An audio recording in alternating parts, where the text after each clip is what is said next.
So ಬುದ್ಧರು ಅಂಗುಲಿಮಾಲನ ನೀ ಯಾವಾಗ ನಿಲ್ಲಿಸ್ತೀಯ ಅಂತ ಕೇಳಿ ಅವನ ಕಡೆ ಒಂದೇ ಒಂದು ಕಣ್ಣೋಟ ಬೀರಿದ ತಕ್ಷಣನೇ ಅಂಗುಲಿಮಾಲನಲ್ಲಿ ಈ ರೀತಿಯಾದಂತ ಆಮೂಲಾಗ್ರ ಬದಲಾವಣೆ ಆಗ್ಬಿಡುತ್ತೆ.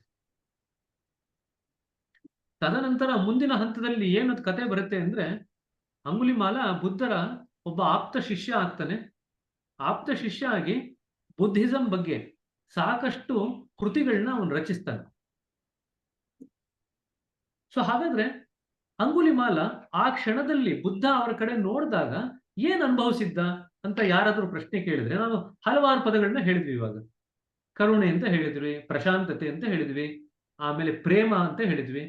ಇದೆಲ್ಲದಕ್ಕಿಂತ ಅತ್ಯುನ್ನತವಾದಂತ ಒಂದು ಭಾವ, ಒಂದು ಫೀಲಿಂಗ್ ಅವನಲ್ಲಿ ಏನು ಆವಾಗ ಅವನು ಅನುಭವಿಸ್ತಾನಂದ್ರೆ, ಇಂಗ್ಲಿಷ್ ನಲ್ಲಿ ಆ ಅಂತ ಬರೆದಿದ್ದಾರೆ, ಕನ್ನಡದಲ್ಲಿ ವಿಸ್ಮಯತೆ.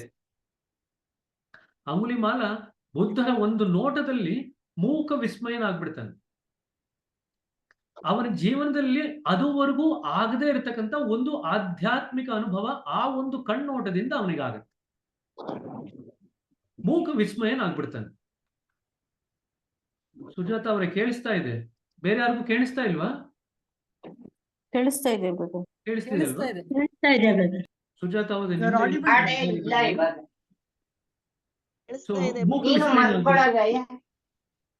ಕೇಳ್ತಾ ಇದೆ ಬ್ರದರ್. ಕೇಳಿಸ್ತಿದೆಯಲ್ಲ?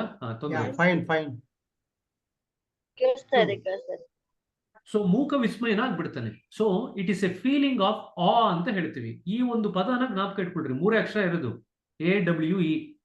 ಕನ್ನಡದಲ್ಲೂ 3 ವಿಸ್ಮಯ. ಅದನ್ನು ಸ್ವಲ್ಪ ಮಟ್ಟಿಗೆ ಎಕ್ಸ್ಪ್ಯಾಂಡ್ ಮಾಡಿದ್ರೆ ಮೂಕ ವಿಸ್ಮಯ. ಮೂಕ ವಿಸ್ಮಯ ಅಂದ್ರೆ ಏನು ಪದಗಳ ಉಚ್ಚಾರಣೆ ಮಾಡದೇ ಇರತಕ್ಕಂಥ ಸ್ಥಿತಿ. ಎಷ್ಟು ನೀವು ನಿಬ್ಬೆರಗಾಗ್ಬಿಡ್ತೀರಾ ಅಂದ್ರೆ ಆ ಒಂದು ವಿಸ್ಮತೆಯಲ್ಲಿ ನಿಮ್ಮನ್ನು ನೀವು ಕಳ್ಕೊಂಡು ಹೋಗ್ಬಿಡ್ತೀರಾ. ಆ ಒಂದು ಗಾಢವಾದಂತ ಅವನಿಗೆ ಅಲ್ಲಿ ಆಗತ್ತೆ. ಆ ಗಾಢವಾದಂತ ಅನುಭವ ಆಗಿದ ತಕ್ಷಣ ಅವನಿಗದು ಎಷ್ಟು ಭವ್ಯವಾದಂತ, ಎಷ್ಟು ಅಮಿತವಾದಂತ ಒಂದು ಅನುಭವ ಅಂದ್ರೆ, ಅದರಲ್ಲಿ ನಮ್ಮ ಹೃದಯ ಮನಸ್ಸಿನಲ್ಲಿ ಇರ್ತಕ್ಕಂಥ ಎಲ್ಲ ಯೋಚನೆಗಳು, ಎಲ್ಲ ಸಂಸ್ಕಾರಗಳು ಎಲ್ಲವೂ ಒಮ್ಮೆಲೆ ಕರಗಿ ಹೋದಂತ ಅನುಭವ. ದಾಜಿಯವ್ರು ಏನ್ ಬರೀತಾರೆ ಅಂದ್ರೆ, ಆ ತರದ ಕ್ಷಣಗಳಲ್ಲಿ ನಮ್ಮ ಜೀವನ ಆಮೂಲಾಗ್ರವಾಗಿ ಪರಿವರ್ತನೆ ಆಗೋಗುತ್ತೆ. ಅಲ್ಲಿ ಯಾರು ಏನು ಮಾತಾಡುವಂತ ಅಗತ್ಯನೇ ಇಲ್ಲ. ಆ ಒಂದು ನೋಟದಲ್ಲಿ ನಮ್ಮ ಜೀವನ ಒಂದು ಹಂತದಿಂದ ಮತ್ತೊಂದು ಹೆಡೆಗೆ ದಾಪುಗಾಲು ಹಾಕತ್ತೆ ಅಂತ ಬರೀತಾರೆ. ವಾಟ್ ಅಂಗುಲಿಮಾಲ ಎಕ್ಸ್ಪೀರಿಯನ್ಸ್ಡ್ ವಾಸ್ ಆ ವಿಸ್ಮಯ. Modern day psychologists studying or describing it as a spiritual, moral and aesthetic emotion. ಹಾಗಾದ್ರೆ ಇದು ಆಧ್ಯಾತ್ಮಿಕದ ಭಾವನೆನ ಅಥವಾ ಮನಸ್ಸಿನಲ್ಲಿ ಇರ್ತಕ್ಕಂಥ ಭಾವನೆನ, ಪ್ರಜ್ಞೆನಲ್ಲಿ ಇರ್ತಕ್ಕಂಥ ಭಾವನೆನ, ಎಲ್ಲಿರ್ತಕ್ಕಂಥ ಭಾವನೆ ಇದು? ಈ ವಿಸ್ಮಯ ಅನ್ನೋದು, ಈ ವಿಸ್ಮಯ ಅನ್ನೋದು ಈ ಮೂರನ್ನೂ ದಾಟಿರ್ತಕ್ಕಂಥ ಒಂದು ಭಾವನೆ ಅಂತ ಬರೀತಾರೆ. ಇದು ಬೇರೆ ಕೆಲವು ಕಥೆಗಳಲ್ಲೂ ಕೂಡ ಬರುತ್ತೆ. ಎಸೋಮೈಟ್ ಅಂತ ಅದರಲ್ಲಿ ಬರುತ್ತೆ. ದ ಟವರಿಂಗ್ ಗ್ರಾನೈಟ್ ಕ್ಲಿಫ್ಸ್, ಒಂದು ಎಸೋಮೈಟ್ ಅಂತ ಜಾಗ ಇದೆ. ಅಲ್ಲಿ ಗ್ರಾನೈಟ್ ನ ಒಂದು ಶಿಖರ ಇದೆ, ಆ ಕ್ಲಿಫ್ಗಳಿದೆ. ಅದನ್ನು ನೋಡಿದಾಗಲೂ ನೀವು ಮೂಕ ವಿಸ್ಮಯರಾಗ್ತೀರಾ. ಅದೇ ರೀತಿಯಾಗಿ ಪೆಸಿಫಿಕ್ ಓಷನ್ ಏನಿದೆ, ಪೆಸಿಫಿಕ್ ಮಹಾಸಾಗರ ಏನಿದೆ, ಅದರ ಅಗಾಧತೆ ನೋಡಿ ಕೂಡ ನಾವು ಮೂಕ ವಿಸ್ಮಯರಾಗ್ತೀವಿ. ತದನಂತರ ಆಧ್ಯಾತ್ಮದಲ್ಲಿ ಧ್ಯಾನ ಮಾಡಬೇಕಾದ್ರೆ ನಾವು ಹೋಗ್ತಕ್ಕಂಥ ಆಳದ ಸ್ಥಿತಿನಲ್ಲೂ ಕೂಡ ಇದೇ ರೀತಿಯಾದಂತ ಮೂಕ ವಿಸ್ಮಯದ ಒಂದು ಅನುಭವ ನಮಗೆ ಆಗತ್ತೆ ಅಂತ ದಾಜಿಯವರು ಬರೀತಾರೆ. ಈ ತರದ ಅಲೌಕಿಕವಾದಂತ ಕ್ಷಣಗಳಲ್ಲಿ ನಾವು ಎಷ್ಟು ಕ್ಷುಲ್ಲಕ ಅದರ ಮುಂದೆ, ಅದರ ಅಗಾಧತೆ, ಅದರ ದಟ್ಟತೆ, ಅದರ ಒಂದು ವಿಶಾಲವಾದಂತ ಒಂದು ನೆಲೆಯಲ್ಲಿ ನಾವೊಂದು ಸಣ್ಣ ಚುಕ್ಕಿ ತರ ಕೂಡ ಇಲ್ವಲ್ಲ. ಅಂದ್ರೆ ನಾವು ಎಷ್ಟು ಅತ್ಯಲ್ಪ ಅನ್ನೋ ಮನೋಭಾವ ನಮಗೆ ಆವಾಗ ಮನದಟ್ಟ ಆಗುತ್ತೆ. ಸೊ ಈಗ 7ನೇ ಬಿಂದುವಿನ 7ನೇ ಚಕ್ರದ ಕಡೆಯಲ್ಲಿ, towards the end of your journey in the paracosmic region, ಪರಬ್ರಹ್ಮಾಂಡ ಮಂಡಲದ ಕೊನೆಯಲ್ಲಿ, 7ನೇ ಚಕ್ರದ ಕೊನೆಯಲ್ಲಿ ನಾವು ಈ ವಿಸ್ಮಯದ ಅನುಭವ ಪಡಿಲಿಕ್ಕೆ ಶುರು ಮಾಡ್ತೀವಿ ಅಂತ ದಾಜಿಯವರು ಬರೀತಾರೆ. ಇದು ವಿಸ್ಮಯ 7ನೇ ಚಕ್ರದ ಕಡೆಯಲ್ಲಿ ಶುರುವಾಗಿ 8ನೇ ಚಕ್ರದಲ್ಲಿ ತನ್ನ ಉನ್ನತ ಶಿಖರವಾದಂತ ಸ್ಥಾನಕ್ಕೆ ಏರುತ್ತೆ, ಅತ್ಯುನ್ನತ ಸ್ಥಿತಿಗೆ ಅದು ನಮ್ಗೆ ಅನುಭವಕ್ಕೆ ಬರುತ್ತೆ. ಹಾಗಾದ್ರೆ ಇಲ್ಲಿ ವಿಸ್ಮಯ ಆದಾಗ ನಮ್ಮಲ್ಲಿ ಯಾವ ರೀತಿಯಾದಂತ ಬದಲಾವಣೆ ಆಗುತ್ತೆ? You witness a shift in your consciousness that creates a quietude in your heart. ನಾವು 7ನೇ ಚಕ್ರದಲ್ಲಿ ನಿಶ್ಚಲತೆ ಇರುತ್ತೆ ಅಂತ ಹೇಳಿದ್ವಿ, ಸ್ಟಿಲ್ನೆಸ್. ಇಲ್ಲಿ ಕ್ವೈಟ್ ಆಗ್ಬಿಡುತ್ತಂತೆ. ನಿಶ್ಚಲತೆ ಅಂದ್ರೆ ಚಲನೆಯಲ್ಲಿ ಏನಿಲ್ಲ, ಆದ್ರೆ ನಾವು ಅದನ್ನು ಮಾತಾಡಿದ್ವಿ. It is infinite still, absolute stillness with infinite movement ಅಂತ ನಾವು ಮಾತಾಡಿದ್ವಿ ಲಾಸ್ಟ್ ಟೈಮ್. ಸೊ ಅತ್ಯುನ್ನತವಾದಂತ ನಿಶ್ಚಲತೆ, ಅಮಿತವಾದಂತ ಚಲನೆಯಲ್ಲಿ. ಇಲ್ಲಿ ಆ ನಿಶ್ಚಲತೆ ಜೊತೆಗೆ ಸ್ವಲ್ಪ ಮಟ್ಟಿಗೆ ಕ್ವೈಟಿಟ್ಯೂಡ್ ಅಂತ ಅಥವಾ ಶಾಂತತೆಯ ಅನುಭವ ಆಗುತ್ತೆ. ಸೊ ಸ್ಟಿಲ್ನೆಸ್ ಬೇರೆ, ಶಾಂತತೆಯ ಅನುಭವ ಬೇರೆ. ಕ್ವೈಟಿಟ್ಯೂಡ್, ಹಾಗಾದ್ರೆ ಕ್ವೈಟಿಟ್ಯೂಡ್ ಅಂದ್ರೆ ಏನು ಅಂತ ಮುಂದಕ್ಕೆ ಬರೀತಾರೆ. Quietude is an attitude of enrapture where in silence you are drawn something far greater than you.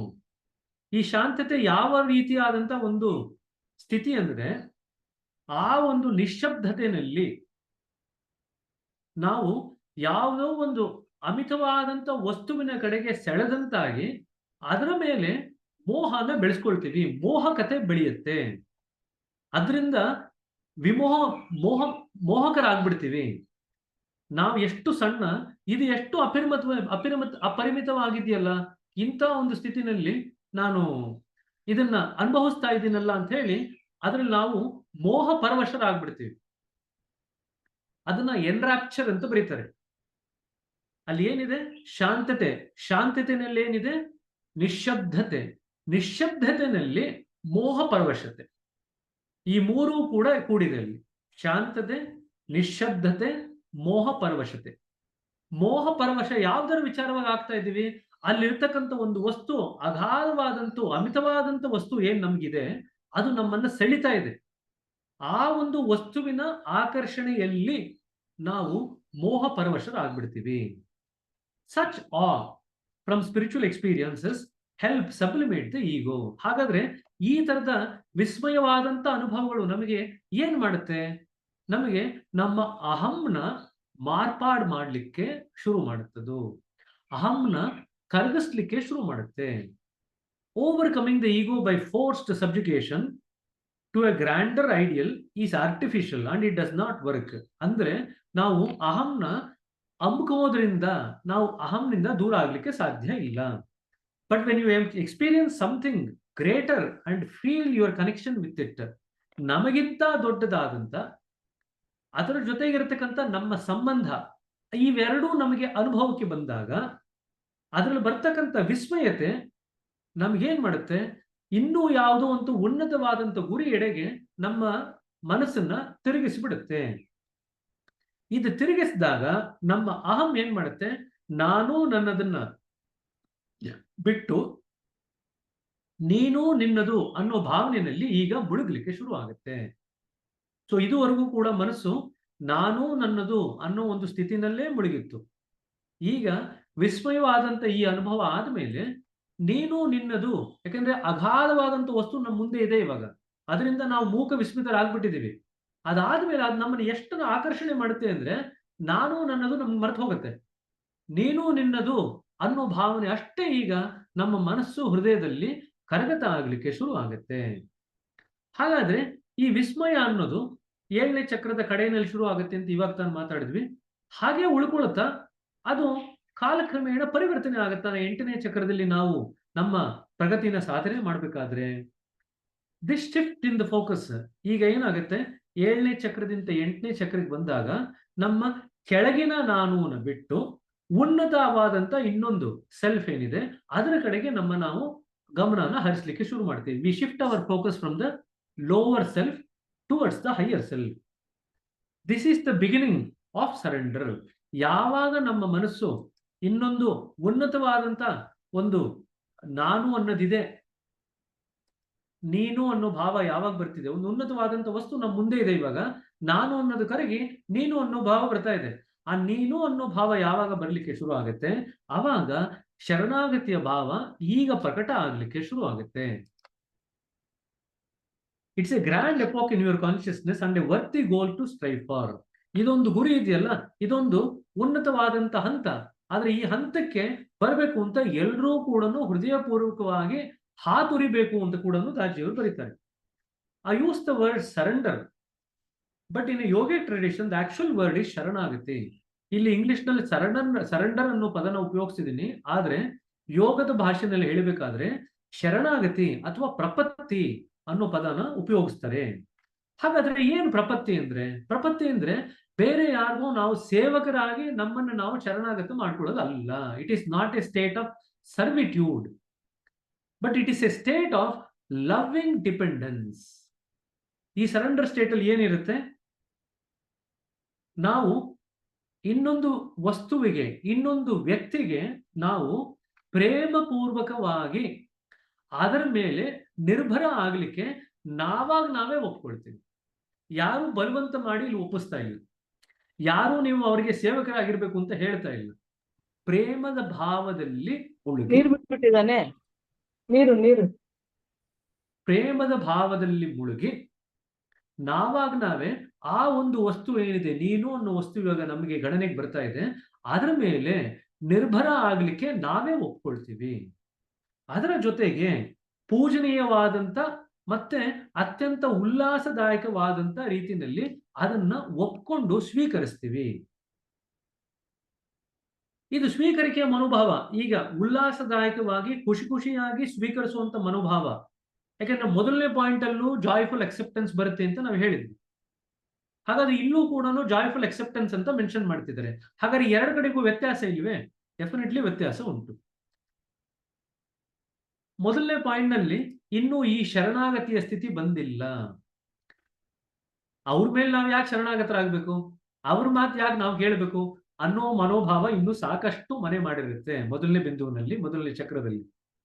ಎಂಟನೇ ಬಿಂದುವಿಗೆ ಬಂದ ತಕ್ಷಣ, ಎಂಟನೇ ಚಕ್ರಕ್ಕೆ ಬಂದ ತಕ್ಷಣ ಪ್ರೇಮ ಪೂರ್ವಕವಾಗಿ ನಾವೇ ಮನಸ್ಸು ಮತ್ತು ಹೃದಯ ಪೂರ್ತಿಯಾಗಿ ಇವರ ಮೇಲೆ ನಾವು ನಿರ್ಭರ ಆಗಬಹುದು ಅನ್ನೋ ಭಾವನ ಬೆಳೆಸ್ಕೊಂಡು ನಿರ್ಭರ ಆಗ್ತಾ ಅದರ ಜೊತೆಯಾಗಿ ಅವರ ಬಗ್ಗೆ ಒಂದು ಪೂಜನೀಯ ಭಾವನೆ ತಂದುಕೊಂಡು ಅವರನ್ನ ಖುಷಿಯಾಗಿ ಒಪ್ಕೊಳ್ತೀವಿ. ಅವರನ್ನ ಖುಷಿಯಾಗಿ ಒಪ್ಕೊಂಡಾಗ ತದನಂತರ ಜೀವನದಲ್ಲಿ ನಮ್ಗೆ ಏನ್ ಬಂದ್ರು ಕೂಡ ಅದನ್ನೂ ಕೂಡ ಖುಷಿಯಾಗಿ ಒಪ್ಕೊಳ್ಳುವಂತ ಮನೋಭಾವ, ಮನೋಸ್ಥೈರ್ಯ, ಧೈರ್ಯ ನಮಗೆ ಅಲ್ಲಿ ಬರುತ್ತೆ. You can think of surrender as letting go of the limited self and its bondage. ಈಗ ಸಣ್ಣದಾದಂತ ನಾನು ಏನಿತ್ತಲ್ಲ, ಹೃದಯದ ಮೊದಲನೇ ಬಿಂದುವಿನಿಂದ ಹಿಡಿದು 7ನೇ ಚಕ್ರದವರೆಗೂ, ಈಗ ಆ ಸಣ್ಣದಾದ ನಾನು ಅನ್ನ ಬಿಟ್ಟು ದೊಡ್ಡದಾದಂತ ನೀನು ಅನ್ನೋ ಒಂದು ವಸ್ತುನ, ವ್ಯಕ್ತಿನ, ತತ್ವನ ಈಗ ನಾವು ಹಿಡ್ಕೊಳ್ತಾ ಇದ್ದೀವಿ. ಸೊ ಹಾಗಾದ್ರೆ ಆ ಸಣ್ಣದು ಬಿಟ್ರೆ ಅಷ್ಟೇನೆ ದೊಡ್ಡದು ಸಿಗೋದು. ಎರಡನ್ನು ಹಿಡ್ಕೊಳ್ತೀನಿ ಅಂದ್ರೆ ಆಗಲ್ಲ. ಸೊ ಇದು ತುಂಬಾ ಜನ ಮಾಡ್ತಾರೆ, ಎರಡು ಬೈಕ್ನಲ್ಲೂ ನಾನು 2 ಕಾಲ್ ಇಟ್ಕೊಂಡು ಹೋಗ್ತೀನಿ ಜೀವನದಲ್ಲಿ ಅಂತ ಹೇಳ್ತಾರೆ. 2 ಕಾಲ್ನು 2 ಬೈಕ್ನಲ್ಲಿ ಇಟ್ಕೊಂಡು ಹೋಯ್ತು ಅಂದ್ರೆ ಅಫ್ಕೋರ್ಸ್ ಅಕ್ರೋಬ್ಯಾಟಿಕ್ಸ್ ಯಾರು ಮಾಡ್ತಾರಲ್ಲ, ರಿಪಬ್ಲಿಕ್ ಡೇ ದಿವಸ, ಗಣರಾಜ್ಯೋತ್ಸವ ದಿವಸ ಅವರೆಲ್ಲ ಅಷ್ಟು ಅಭ್ಯಾಸ ಮಾಡಿರ್ತಾರೆ, ಒಂದಿಷ್ಟು ನಿಮ್ಮ ಮುಂದೆ ಮಾತ್ರ ಓಡಿಸ್ಕೊಂಡು ಹೋಗ್ಲಿಕ್ಕೆ ಸಾಧ್ಯ ಆಗುತ್ತೆ. ಆದ್ರೆ ಅವರಿಗೂ ಸಹ ಅವಕಾಶ ಕೊಡ್ತು ಅಂದ್ರೆ ಅವರು ಆರಾಮಾಗಿ 2 ಕಾಲನ್ನು ಇಟ್ಕೊಂಡು ಕೂತ್ಕೋಬೇಕಂದ್ರೆ ಒಂದೇ ಬೈಕ್ನಲ್ಲಿ ಕೂತ್ಕೊಂಡ್ರೆ ಆರಾಮಾಗಿ ಹೋಗ್ತಾರೆ. 2 ಬೈಕ್ ಮೇಲೆ 2 ಕಾಲಿಟ್ರೆ ಯಾವಾಗ್ಲೂ ಒಂದ್ ಕಡೆ ಬೀಳೋದು guarantee. From the 8th chakra on your journey is one of letting go. ಬಿಡುವಂತ ಮನೋಭಾವ ಇವಾಗ ಸಾಕಷ್ಟು ನಮ್ಮಲ್ಲಿ ಕ್ರೋಢೀಕರಿಸುತ್ತೆ. ನಾವಿದನ್ನು ಮಾತಾಡಿದ್ವಿ. ಧ್ಯಾನ ಶುರು ಮಾಡ್ಬೇಕಾದ್ರೆ ಯಾವ ಒಂದು ಮನೋಭಾವ ಇಟ್ಕೊಂಡು ಧ್ಯಾನದಲ್ಲಿ ಕೂತ್ಕೋಬೇಕು ಅಂತ ನಾವು ಮುಂಚೆ ಮಾತಾಡಿದ್ವಿ. ನಮ್ಮಲ್ಲಿ ಏನೆಲ್ಲ ಇದೆ ಅದು ಬಿಟ್ಟು ಹೋಗ್ಲಿ ಅನ್ನೋ ಮನೋಭಾವ ಇಟ್ಕೊಂಡು ಕೂತ್ಕೋಬೇಕು ಅಂತ ನಾವು ಮಾತಾಡಿದ್ವಿ. ಹಾಗಾದ್ರೆ 1ನೇ ಪಾಯಿಂಟಿನಿಂದ 1ನೇ ಚಕ್ರದಿಂದ ಹಿಡಿದು 7ನೇ ಚಕ್ರದವರೆಗೂ ಕೂಡ ಇರೋದು ಬಿಟ್ಟು ಹೋಗ್ಲಿ ಅನ್ನೋ ಮನೋಭಾವ ಇಟ್ಕೊಂಡು ಕೂತಿರ್ತೀವಲ್ಲ, ಅದರಲ್ಲಿ ಸಾಕಷ್ಟು ಮಟ್ಟಿಗೆ ಅಂಟುವಿಕೆ ಇರುತ್ತೆ. ನಾವು ಕೂತ್ಕೋಬಹುದು ಎಲ್ಲ ಹೋಗ್ಲಿ ಅಂತ, ಎಷ್ಟೊಂದು ಬಿಟ್ಟು ಹೋಗಲ್ಲ. ಯಾಕೆ ಬಿಟ್ಟು ಹೋಗಲ್ಲ ಅಂದ್ರೆ ಸುಪ್ತ ಮನಸ್ಸಿನಲ್ಲಿ ನಮಗೆ ಎಲ್ಲೋ ಒಂದ್ ಕಡೆ ಅದ್ರ ಕಡೆ ಅಂಟ್ಕೊಂಡಿರ್ಬೇಕು ಅನ್ನೋ ಮನೋಭಾವ ಇರುತ್ತೆ. ಯಾವಾಗ ನಾವು ಕೆಳಗಿನ ಸ್ತರದ ನಾನೂನ ಬಿಡ್ಲಿಕ್ಕೆ ಸನ್ನದ್ಧರಾಗ್ತೀವೋ ಅವಾಗ ಆ ಕೆಳಗಿನ ನಾನು ಜೊತೆ ಇರ್ತಕ್ಕಂಥ ಎಲ್ಲ ಸಂಸ್ಕಾರಗಳೇನಿದೆ ಸುಪ್ತ ಮನಸ್ಸಿನಲ್ಲಿ ಅದೆಲ್ಲವನ್ನೂ ಸಹ ಅಪ್ರಯತ್ನವಾಗಿ ಇವಾಗ ಬಿಡ್ಲಿಕ್ಕೆ ಸಾಧ್ಯ ಆಗುತ್ತೆ. ಅಂದರೆ ಏನಾಗುತ್ತೆ, ಮೊದಲನೇ ಚಕ್ರದಿಂದ 6ನೇ ಚಕ್ರದವರೆಗೂ ಏನ್ ಬಿಡ್ತಿರಲ್ಲ ಲೆಟ್ಟಿಂಗು, ಅದ್ರಲ್ಲಿ ಸಾಕಷ್ಟು ಮಟ್ಟಿಗೆ ಇನ್ನೂ ಅಂಟುವಿಕೆ ಇರುತ್ತೆ. ಅಂಟುವಿಕೆ ಸಾಕಷ್ಟು ಮಟ್ಟಿಗೆ ಕಡಿಮೆ ಆಗುತ್ತೆ. ಇನ್ನೂ ಎಲ್ಲೋ ಒಂದ್ ಕಡೆ ಸಂಸ್ಕಾರಗಳು ಅಲ್ಲಲ್ಲಿ ತಗಲಾಕೊಂಡಿರುತ್ತೆ. ಈ 8ನೇ ಬಿಂದುಗೆ ಬಂದು ಯಾವಾಗ ನಾವು ಅದನ್ನು ಬಿಟ್ಬಿಡ್ಬೇಕಪ್ಪ, ನನ್ನ ಇಡೀ ಕೆಳಗಿನ ಸ್ತರದ ನಾನು ಏನಿದೆ ಅದನ್ನ ಬಿಡಬೇಕು ಅಂತ ನಾವು ಯಾವಾಗ ಮನಸ್ಸು ಮತ್ತು ಹೃದಯ ಪೂರ್ತಿಯಾಗಿ ಸನ್ನದ್ಧರಾಗ್ತೀವಿ, ಆಗ ಈ ಅಂಟುವಿಕೆ ಒಂದೇ ಕ್ಷಣದಲ್ಲಿ ಕಡ್ದು ಹಾಕದಂಗೆ ಆಗುತ್ತೆ. You just let go in one go. ಹಾಗಾದ್ರೆ ಇವಾಗ ಇಲ್ಲಿ ಏನ್ ಬರುತ್ತೆ ನಿಮ್ಗೆ, ಆ ಒಂದು ಬಿಡಬೇಕು ಅನ್ನೋ ಮನೋಭಾವದಲ್ಲಿ ಈಗ ನೀವು ನೆಲೆ ನಿಲ್ತೀರಾ. ಮುಂಚೆ ಬಿಡಬೇಕು ಅನ್ನೋದು ಪ್ರತಿ ಸತಿ ಧ್ಯಾನದಲ್ಲಿ ಕೂತ್ಕೊಂಡಾಗ ಬಲವಂತವಾಗಿ ಪ್ರಯತ್ನ ಪೂರ್ವಕವಾಗಿ ನಾವು ಹೇಳ್ಕೋಬೇಕಿತ್ತು. 8ನೇ ಚಕ್ರದಲ್ಲಿ ಬಂದ ಮೇಲೆ ಅದು ತನಗೆ ತಾನಾಗೆ ಅಪ್ರಯತ್ನವಾಗಿ ನಮ್ಮ ಗುಣಗಳಲ್ಲಿ ಒಂದಾಗ್ಬಿಡುತ್ತೆ. ನಾವು ಯಾವುದೇ ಕಷ್ಟ ಇಲ್ದಿರ ಯಾರ ಮುಂದೆ ಕೂತ್ಕೊಂಡ್ರು ಸಹ ಇದನ್ನ ಬಿಡಬೇಕು ಅಂತ ನಾವು ಅನ್ಕೊಳ್ಳೋ ಅವಶ್ಯಕತೆನೇ ಇಲ್ಲ. ಯಾಕಂದ್ರೆ ಇವಾಗ ನಿಮ್ಮ ಹೃದಯ ಬಿಡುವಂತ ಸ್ಥಿತಿನಲ್ಲೇ ನೆಲೆಯಾಗಿದೆ. To climb the ladder you have to let go. ಏಣಿ ಹತ್ತಬೇಕಾದ್ರೆ ಕೆಳಗಿನ ಸ್ತರದ ಮೆಟ್ಲುಗಳನ್ನ ಬಿಟ್ರೆ ಮೇಲ್ಗಡೆ ಇರ್ತಕ್ಕಂಥ ಮೆಟ್ಲುಗಳನ್ನ ಹಟ್ಕೊಂಡು ಹೋಗ್ಬೋದು.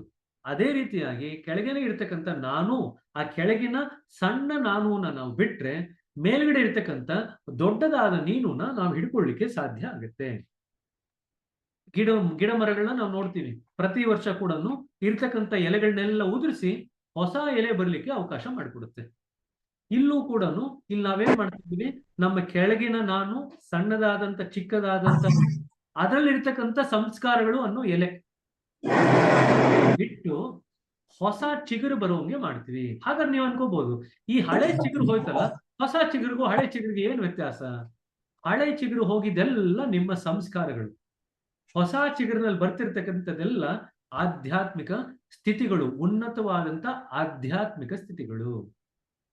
ಸೊ ಇದೆರಡು ಕೂಡ ಸಾಧ್ಯ ಆಗತ್ತೆ. The flowers let go of the seeds and in turn create meadows filled with blossoms.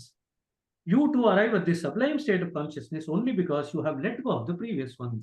ಆ ಕೆಳಗಿನ ಸ್ತರದಾದ ಸಣ್ಣದಾದ ನಾನೂನ ಬಿಟ್ಟ ನಂತರ ಈ ಅಗಾಧವಾದಂತ ಅಮಿತವಾದಂತ ಉನ್ನತವಾದಂತ ನೀನೂನ ಹಿಡ್ಕೊಳ್ಳಿಕ್ಕೆ ಸಾಧ್ಯ ಆಗತ್ತೆ. ಹಾಗಾದ್ರೆ ಈ ಬಿಡುವಂತಹ ಒಂದು ಮನೋಭಾವ ಬಂದ್ರೆ, ಹೃದಯದ ಸ್ಥಿತಿ ಬಂತು ಅಂದ್ರೆ ಏನಾಗುತ್ತೆ? Letting go means making decisions in favour of growth and implementing these decisions with love. ಹಾಗಾದ್ರೆ ಆ ಬಿಡುವಂತ ಮನೋಭಾವ ಬಂದಾಗ ಬರೀ ನಾವು ಬೈಟಕ್ ತಗೊಂಡಾಗ ಮಾತ್ರ ಬಿಡುವಂತ ಕೂತ್ಕೊಳ್ಳಲ್ಲ. ಬೈಟಕ್ ತಗೊಂಡು ಆ ಒಂದು ಬಿಡುವಂತ ಸಾಧ್ಯತೆ ನಮ್ಮಲ್ಲಿ ಸೃಷ್ಟಿ ಆದ್ಮೇಲೆ, ಆ ಸ್ಥಿತಿ ಬಂದ ಮೇಲೆ ಜೀವನದಲ್ಲಿ ಬರ್ತಕ್ಕಂಥ ಬೇರೆ ಕಷ್ಟ ನಷ್ಟಗಳೇನಿದೆ ಅದರಲ್ಲಿ ನಾವು ಬೆಳೆಯುವಂತ ರೀತಿಯಲ್ಲಿ ಆಯ್ಕೆ ಮಾಡ್ತೀವಿ. ಯಾವ ರೀತಿ ಬೆಳೆಯುವಂಥದ್ರಲ್ಲಿ? ಲೌಕಿಕವಾಗಿ ಬೆಳೆಯುವಂಥದ್ರಲ್ಲ, ಆಧ್ಯಾತ್ಮಿಕವಾಗಿ ಬೆಳೆಯುವಂತ ರೀತಿಯಲ್ಲಿ ನಮ್ಮ ಆಯ್ಕೆ ಇರುತ್ತೆ. ಬರೀ ಆಯ್ಕೆ ಮಾತ್ರ ಮಾಡಲ್ಲ, ಅದನ್ನು ನಮ್ಮ ಜೀವನದಲ್ಲಿ ಅಳವಡಿಸ್ಕೊಡ್ತೀವಿ ಕೂಡ. ಬರೀ ಪ್ರೇಮ ಪೂರ್ವಕವಾಗಿ ಅಳವಡಿಸ್ಕೊಳ್ತೀವಿ. As you evolve you let go of all the baggage that you are carrying.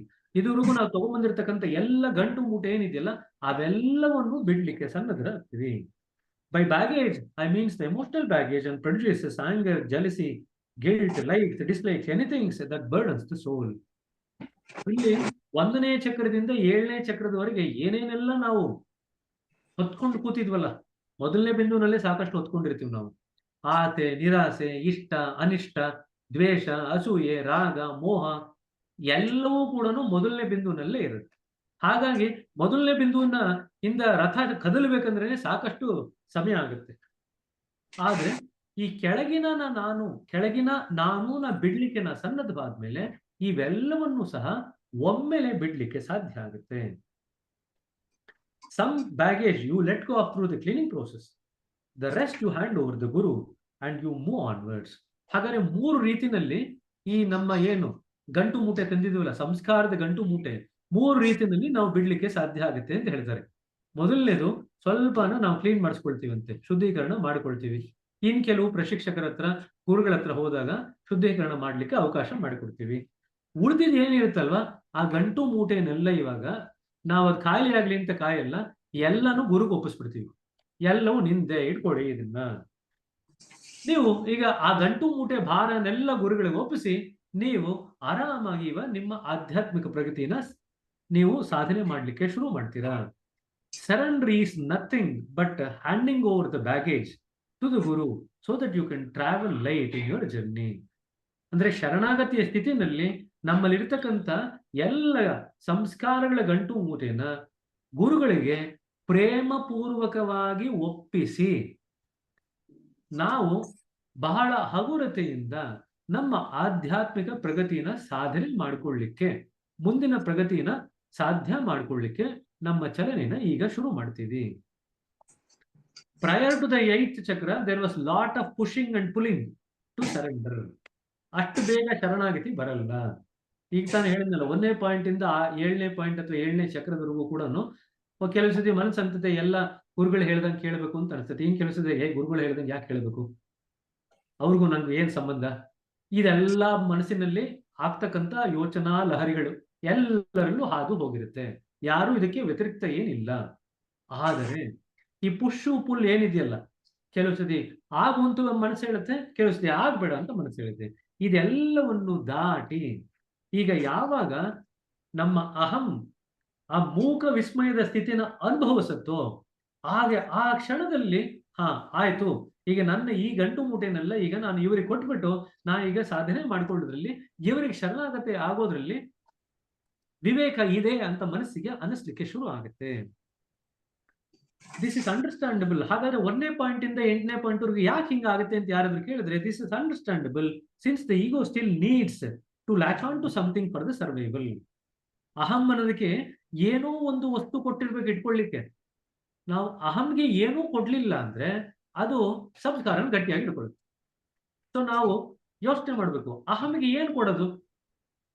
ಅಹಂಗೆ ನಾವು ಯಾವ್ದಾದ್ರು ಉನ್ನತವಾದಂತ ಗುರಿ ಅಥವಾ ಉನ್ನತವಾದಂತ ವಸ್ತು ಅಥವಾ ಉನ್ನತವಾದಂತ ವ್ಯಕ್ತಿ ಅಥವಾ ಒಂದು ವಿಷಯ ಕೊಡ್ಲಿಲ್ಲ ಅಂದ್ರೆ ಅದು ಕೆಳಗಿನ ಸ್ತರದಲ್ಲಿ ಇರ್ತಕ್ಕಂಥ ಸಂಸ್ಕಾರಗಳೇನಿದೆ ಅದನ್ನೇ ಹಿಡ್ಕೊಂಡು ಕಷ್ಟ ಕೂತಿರುತ್ತೆ.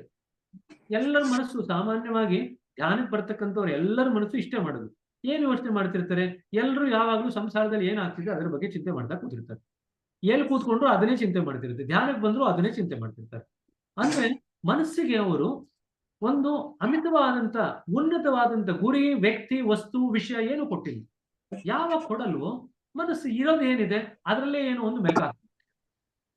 ಸೊ ನಾವು ಈಗೋನ ನಮ್ಮ ಒಂದು ಧ್ಯಾನದಲ್ಲಿ ಪ್ರಗತಿಗೆ ನಾವು ಉಪಯೋಗಿಸ್ಕೋಬೇಕು ಅಂದ್ರೆ ಅದಕ್ಕೆ ಒಂದು ಉನ್ನತವಾದಂತ ವ್ಯಕ್ತಿ, ವಸ್ತು, ವಿಷಯ ಯಾವುದೋ ಒಂದು ಕೊಡ್ಬೇಕು. ಆದ್ರೆ ಇಲ್ಲಿ ನಾವು 1ನೇ ಪಾಯಿಂಟ್ ಅಲ್ಲೇ ಗುರುಗಳ ಬಗ್ಗೆ ನಾವು ಮಾತಾಡ್ಲಿಕ್ಕೆ ಶುರು ಮಾಡ್ತೀವಿ. 1ನೇ ಪಾಯಿಂಟ್ ನಲ್ಲೇ ಗುರುವಿನ ವಿಚಾರಗಳನ್ನೆಲ್ಲ ತಿಳ್ಕೊಳ್ಲಿಕ್ಕೆ ಶುರು ಮಾಡ್ತೀವಿ. 1ನೇ ಪಾಯಿಂಟ್ ನಲ್ಲಿ ಗುರುಗಳು ಏನ್ ಹೇಳ್ತಾರೆ ಅನ್ನೋದನ್ನ ಕೇಳೋದನ್ನೆಲ್ಲ ಶುರು ಮಾಡ್ತೀವಿ. ಇಷ್ಟೆಲ್ಲ ಆದ್ರೂ ಕೂಡ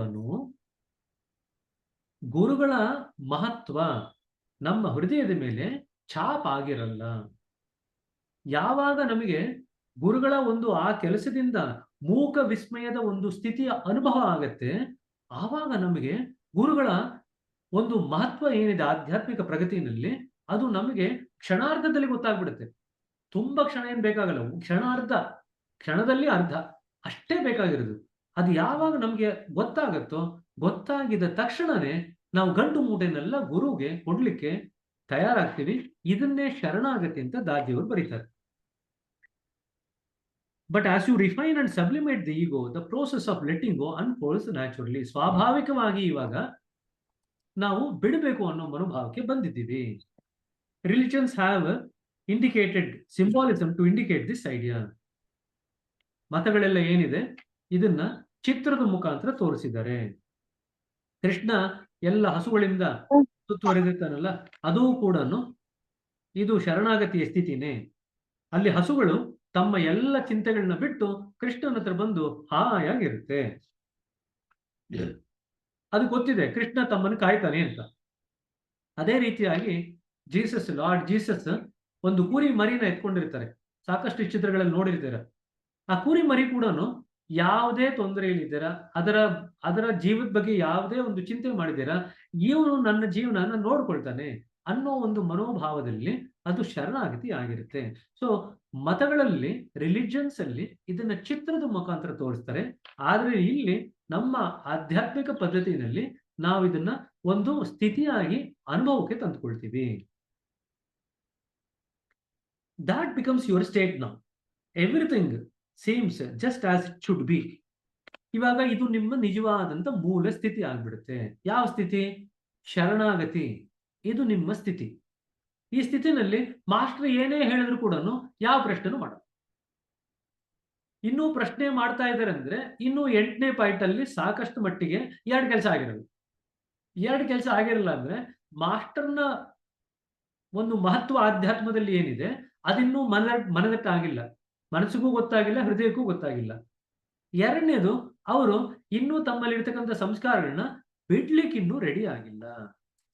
ಇದೆರಡೂ ಇಲ್ಲದೆ ಇದ್ದಾಗ ಪೂರ್ಣವಾದಂತ ಶರಣಾಗತಿಯ ಸ್ಥಿತಿ ನಿಮಗೆ ಬರಲಿಕ್ಕೆ ಸಾಧ್ಯ ಇಲ್ಲ.